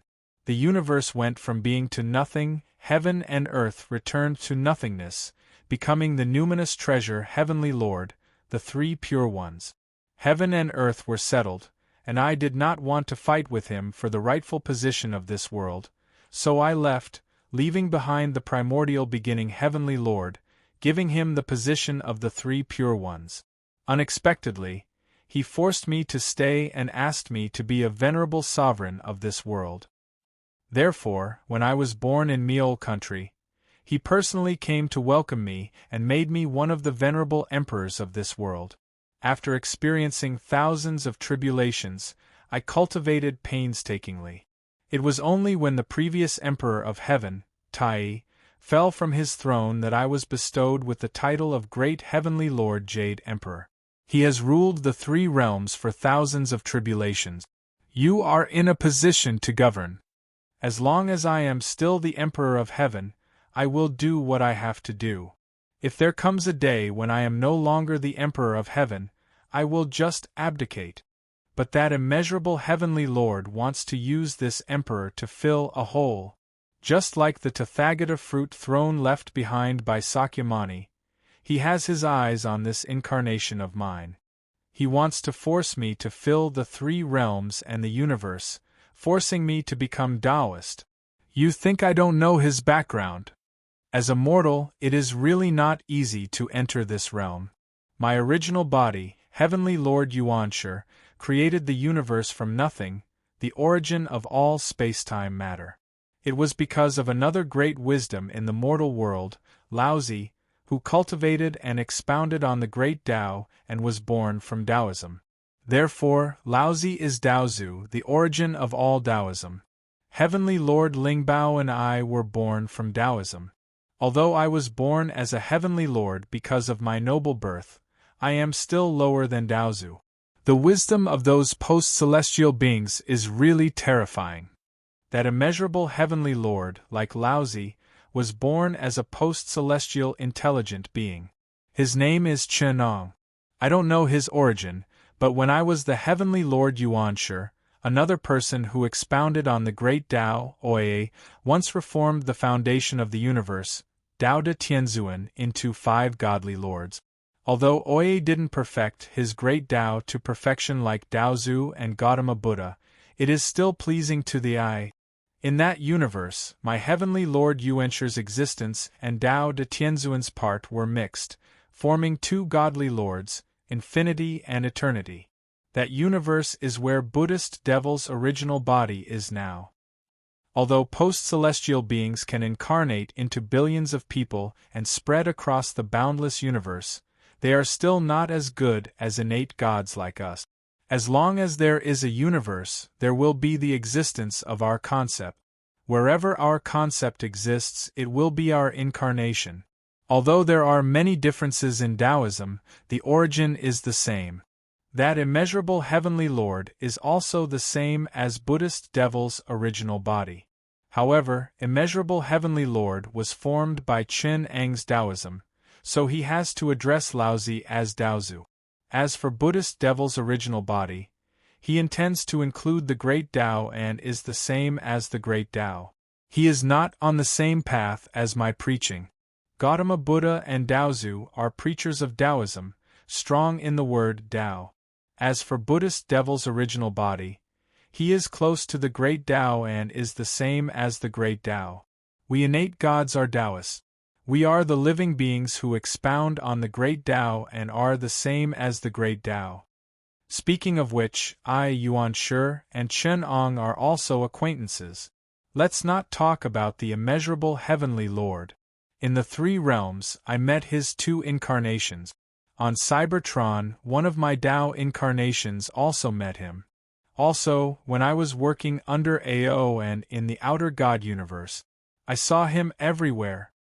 Previously, he was too powerful and difficult to control, so I could only let him do as he pleased. This time, he has really come to bully us. I can't stand it anymore. I'm going to force his disciple to die. Guanyin, the Jade Emperor said faintly. Guanyin was smart enough to pretend that she didn't hear anything. She was indeed a great divinity. With a turn of her eyes, she forgot about the past. She lowered her head obediently and said, "As you wish, great heavenly master. Go and invite my nephew. He's a natural god of war. When it comes to magical powers, he's not inferior to that monkey.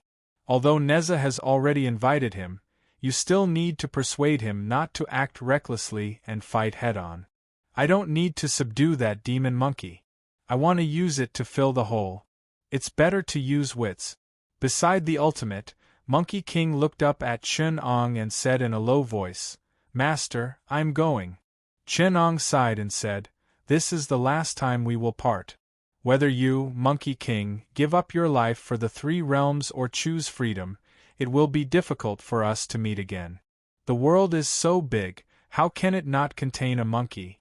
There will be a day when you will be able to jump out of my palm. You will no longer be restrained." With that, Chen Ang's figure slowly faded and disappeared before Monkey King's eyes. Beside the sinkhole, a strong wind blew, and Goku's golden hair fluttered in the wind. It looked up and saw a great sun slowly extinguishing in the sinkhole, as though its master had closed his eyes. On the spirited mountain, corpses piled up like a mountain under Monkey King's feet.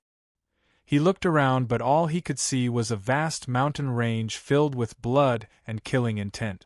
Heavenly soldiers were everywhere, like the mountains and the seas. After great Heavenly Lord Jade Emperor made his decision, he mobilized all the soldiers of the Heavenly Court and invited all the immortal kings and venerables to fight against him. Millions of eyes were focused on Monkey King. However, Goku stood in the middle of it, treating it as dust and not taking it seriously at all. Only a gaze caused it to react. It turned around and saw a valiant heavenly general holding a 3-pointed, double-edged sword and leading a thin black dog staring at it. A divine eye on his forehead stood up. Without needing to introduce himself, Monkey King knew who it was. Chapter 968. I was wondering which side they called for reinforcements from. The monkey was covered in blood. Although it was the blood of others, it didn't change the smile on its face, so it's Erlang Shen. Monkey King. Erlang Shen sighed. There aren't many people in the three realms that are worthy of my attention, but you're one of them. Monkey King smiled. You're one of them that is worthy of my attention in the three realms.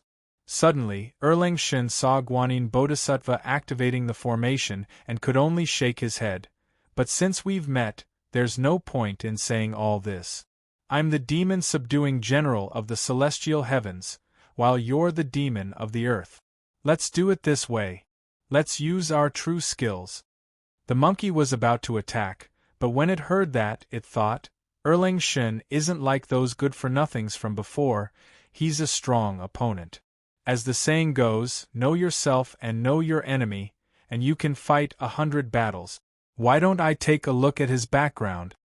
Immediately, it held the golden cudgel in one hand and placed its other hand behind its back to cover its eyes. In front of everyone, a ray of golden light shot out from its eyes, swallowing and spitting. It was activating the quantum aura indefinite two realms probabilistic cloud primordial spirit to spy on the real situation. Erlang Shen saw the golden eyes looking at him. Others could only see the divine light in the monkey's eyes, but he was the only one who sensed it instinctively. He quickly opened the heavenly eye on his forehead and looked over as well. He saw that in the light of the three realms, there were endless probabilities in the future.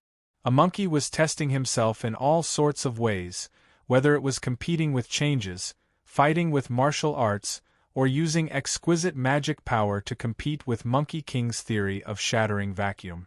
In an instant, the two of them fought over 10,000 times in the uncertain future, and they both knew each other's powerful divine arts. Monkey King kept the golden eyes and exclaimed, "Good ability, you actually broke my special ability. The thousands of celestial generals here are nothing to me. My quantum spiritual light indefinite primordial spirit only needs to peek into the light of the universe and kill them once in the uncertain future.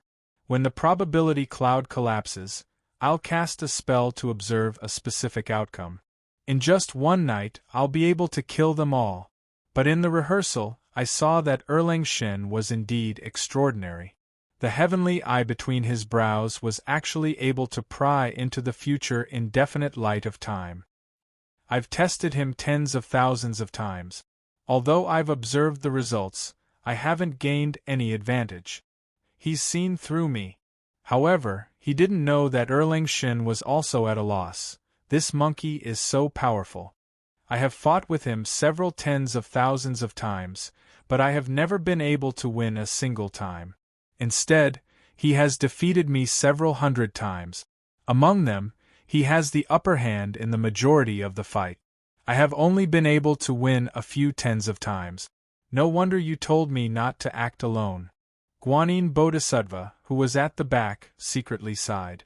For some reason, she felt pity for the monkey opposite her. You say that he's fighting you one-on-one in a head-on battle, but you don't know that he's going all out in his attacks. This time, Great Heavenly Venerate Jade Emperor is really angry. Guanyin Bodhisattva was the first to make a move. She had a divine ability that could receive the boundless mana of all Buddhas and Bodhisattvas from the past and the future. She chuckled softly, Namo Super Sun and Moonlight Buddha. Then, a Buddha that transcended the universe's space-time and penetrated the past and future appeared from the boundless light of time. From Chen Ang's point of view, it was like a super photon going against the river of spacetime, cutting off Monkey King's prophetic premonition. This time, both Erlang Shen and Monkey King were in trouble. In their divine eyes, they only saw a ray of light that surpassed the radiance of the sun and moon by 1,000,000,000,000 times. Instantly, their eyes felt like they were being pricked by needles and tears flowed down their cheeks. Erlang Shen was still fine. After all, he had the divine eye on his forehead. Even if he lost one eye, he still had two. On the other hand, Monkey King's eyes were both affected. As if he had seen wind and smoke, His eyes turned red. His divine eyes turned fiery and golden. Guanyin Bodhisattva's divine ability had yet to stop. She called out one after another, Namo Sakyamuni Buddha, Namo Vajra Unbreakable Buddha, Namo Baoguang Buddha, Namo Dragon King Buddha, Namo Jingjun Buddha, Namo Baohua Buddha, Namo Moonlight Buddha, Namo Present No Foolishness Buddha. With every praise, there would be a response from the Buddha in the void. In an instant, all sorts of unbelievable Buddha lights bloomed in the void. It was a joint attack by the Buddhist army. Every Buddha had their own divine ability. The Super Sun and Moonlight Buddha used super photons to seal the past and future. The Vajra Buddha used the Higgs field to destroy the strong and weak nuclear force between quarks, destroying the foundation of all matter. The Baoguang Buddha released immeasurable radiation that interfered with all photon radiation. The Dragon King Buddha destroyed the foundation of all mechanics, causing the chaos of the vacuum. The Jingjun Buddha interfered with the quantum calculation of consciousness and interfered with the operation of Monkey King's quantum primordial spirit. The Baohua Buddha controlled the increase of entropy in the universe, causing the energy in the space where Monkey King was to go out of control and cause the universe to die. Guanyin Bodhisattva alone brought along the entire Buddhist army to fight. She interfered with all the laws and destroyed all the constants of the universe, causing all the laws and theorems in the place where Monkey King was to be turned upside down. They tried their best to destroy the Tao and truth in the three realms, causing the variables of the constants of the universe to be infinite in a short period of time. When stacked together, the variables reached infinity, to the point where they could not be calculated. Even if Monkey King had divine ability, he still needed to rely on the Tao and truth in the universe to perform it. Of course, these Buddhas had not reached the point where they could change the scientific laws of the universe at will. But they could do it, adding a variable to any known attribute. It was obvious that they wanted to bully Monkey King with their computing power.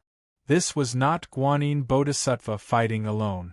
Behind her was the concept of the laws of the universe that the Jade Emperor had generously lent out. After being enlightened by the Dharma, they turned into the Buddha. Other than the manna of some great mediums who had become Buddhas in the past and future, the rest of the Buddhas were the embodiment of the laws of the universe. If it was not for the help of the primeval, the manager of this universe, the Emperor of Heaven, how could he have enlightened so many laws of the universe and conceptualized them into the Buddha? This was the true power of the Emperor of Heaven, the Lord of Gods, the incarnation of Haotian. All the concepts in the three realms, including the gods who had not formed a personality, were under his command. If the gods in the heavenly court were the collection of the will of the three realms' divinity, then Haotian was the collection of all the nothing of the three realms' divinity. It was the sum of all the gods without personality. Haotian was the Son of Heaven. It was because of his will that Guanyin Bodhisattva could invite the Buddhas who had never become Buddhas in the past and future, the concept of the universe described by Buddhism, and the Buddhas who had never appeared in the three realms but only in the Buddhist scriptures. Even Neza could not help but click his tongue at such a luxurious group of fighters. Only then did he realize the power of the great heavenly Lord. He was the biggest foundation of the heavenly court, the collection of the nothing of the heavenly court compared to the universe. One person was equivalent to billions of people in the entire heavenly court. Chapter 969. In the numinous sky hall, great celestial venerable Jade Emperor sat on the Emperor's throne, playing chess with Chen-Ong. He took the black chess piece and went first, casually blocking one of Chen-Ang's chi holes, and conveniently creating a tribulation material. He smiled and said, "Immeasurable heavenly Lord, this time, I won first." Chen-Ong looked up at him and said threateningly, "Great celestial venerable, I can't tolerate you bullying my little monkey." "What can you do if you can't tolerate it?" Great celestial venerable Jade Emperor laughed and said, "We made an agreement in front of Brother Grand Pure. If I don't ask primordial beginning for help, you can't help your disciple. Although I'm helping Guanyin Bodhisattva as Celestial Venerable How, what can you do?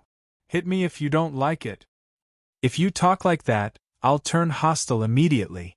Chen Ong pointed at his nose and said, Come on. Let's turn hostile then. The three of us have always fought together. Against you, it's the three of us. Against thousands of soldiers and horses, against the countless life forms of the universe, it's the same for us. I don't believe that you can defeat the three of us, the three pure ones. I, primordial beginning, survive in this multiverse by relying on brotherhood. Great Celestial Venerable Jade Emperor wanted to flip the chessboard. You have guts. Chen Ong secretly calculated that he and Cult Master Chen might not be able to defeat the three of them. If the apocalypse attacked, he wouldn't be afraid. However, the apocalypse had his own ideas. He came to this world to invite the Grand Pure One to attack the apocalypse. Although the apocalypse was happy to see this, he might not give him face. His other identities, such as River Styx, were not suitable to attack. Chen Ong made up his mind and laughed. Primordial Tao Brother is of noble birth, the ancestor of the grand beginning and grand beginning of the universe. Why do you have to learn human language and act like a child? Come. Let's play chess. Haha, sorry to make Qin Daoyu laugh at me. Great Heavenly Venerate Jade Emperor's anger faded and he said with a smile, I once had some good fortune in a strange universe. I was the primordial heavenly king, one of Pangus. The Pangu of that universe was a zombie-like filth. I found that the universe was quite strange, so I stayed there for a while. I've learned some vulgar words. It's so funny. Ha! Speaking of which, it's quite a coincidence. I seem to have seen you in that universe before and caught a glimpse of you. Oh! Chen Ong asked in surprise. Fellow Taoist you are? Fellow Taoist, although you have the name of Pangu, with your heart and spirit, how could you give yourself to a filthy zombie body?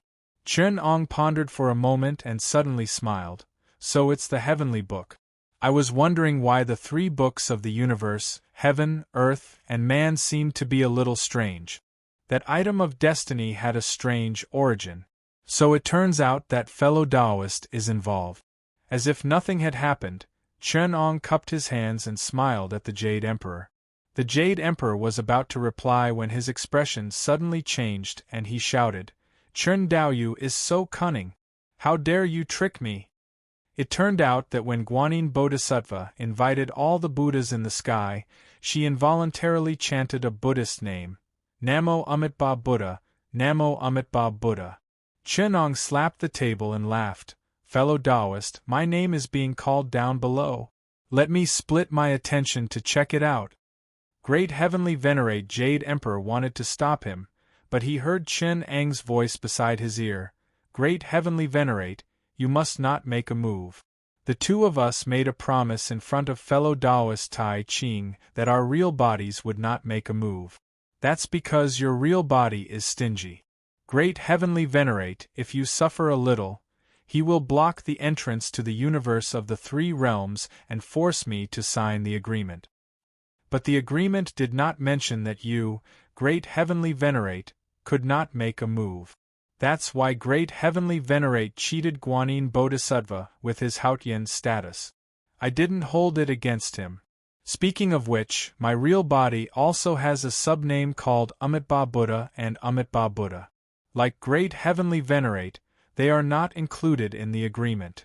This time, it's just a projection.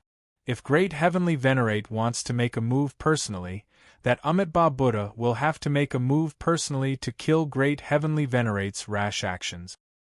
I'll blast you to pieces. Great Heavenly Venerate Jade Emperor paused and let a bit of Chen Ang's divine will clone descend to the lower realm. He said, Fine, I'll let a bit of your divine will descend to the lower realm. I wonder how Heavenly Venerate will deal with me bullying you with Haotian status. As soon as he finished speaking, he raised his hand and placed a chess piece. However, he was waiting to see what would happen and placed it in the dragon's hand. Chen Ong didn't answer. He just raised his hand, pointing directly at the Jade Emperor's dragon. In the void below, the Dharma bodies of the Amateus Buddha and the Amateus Buddha appeared in the void. The Amateus Buddha turned his head and glanced at Guanyin. There was a hidden meaning in his eyes. In Guanyin's eyes, he was clearly saying, "You cheated and bullied my child. Have you ever thought that he also has a backer? I will also support him."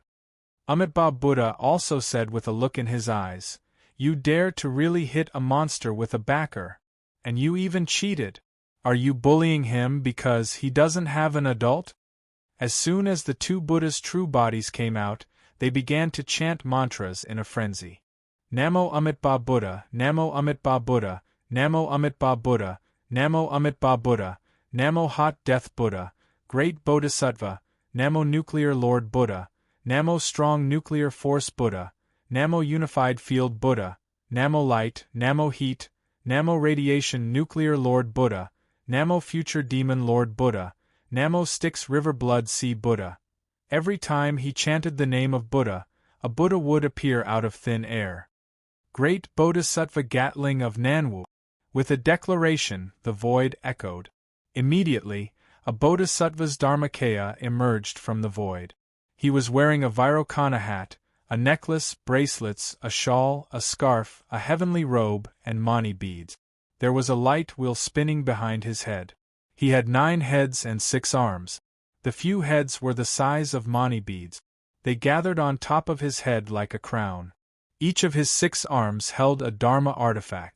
There was a crowbar, an AK-47, an RPG, a 107 rocket launcher, and another 2 hands holding a 6-barreled Gatling gun.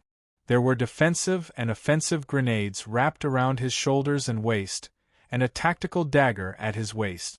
On these Dharma artifacts, colorful Sanskrit characters danced up and down. On the 6 machine gun barrels, the 6 words of the Great Light Seed incantation shone brightly. He looked solemn and dignified. The most eye-catching thing was the divine beast that the Gatling Bodhisattva was sitting on. It was made of steel and had an angular body. It was powered by a powerful engine and had a sturdy and durable operating system. It was the divine beast of the pickup truck, Optimus Prime. As the 6-barreled Gatling gun in the Gatling Bodhisattva's hand shot out a huge flame, the AK, RPG, and 107 rocket launcher roared and spewed out flames. The pickup truck Optimus Prime rumbled, and the surrounding heavenly court soldiers fell as if they were mowing grass. Caught off guard, the Bodhisattva was blasted in the face by an RPG. The Gatling Bodhisattva grinned, one hand holding the 6-barreled Gatling gun, the other clenched into a fist, and sang, "Yes, RPG,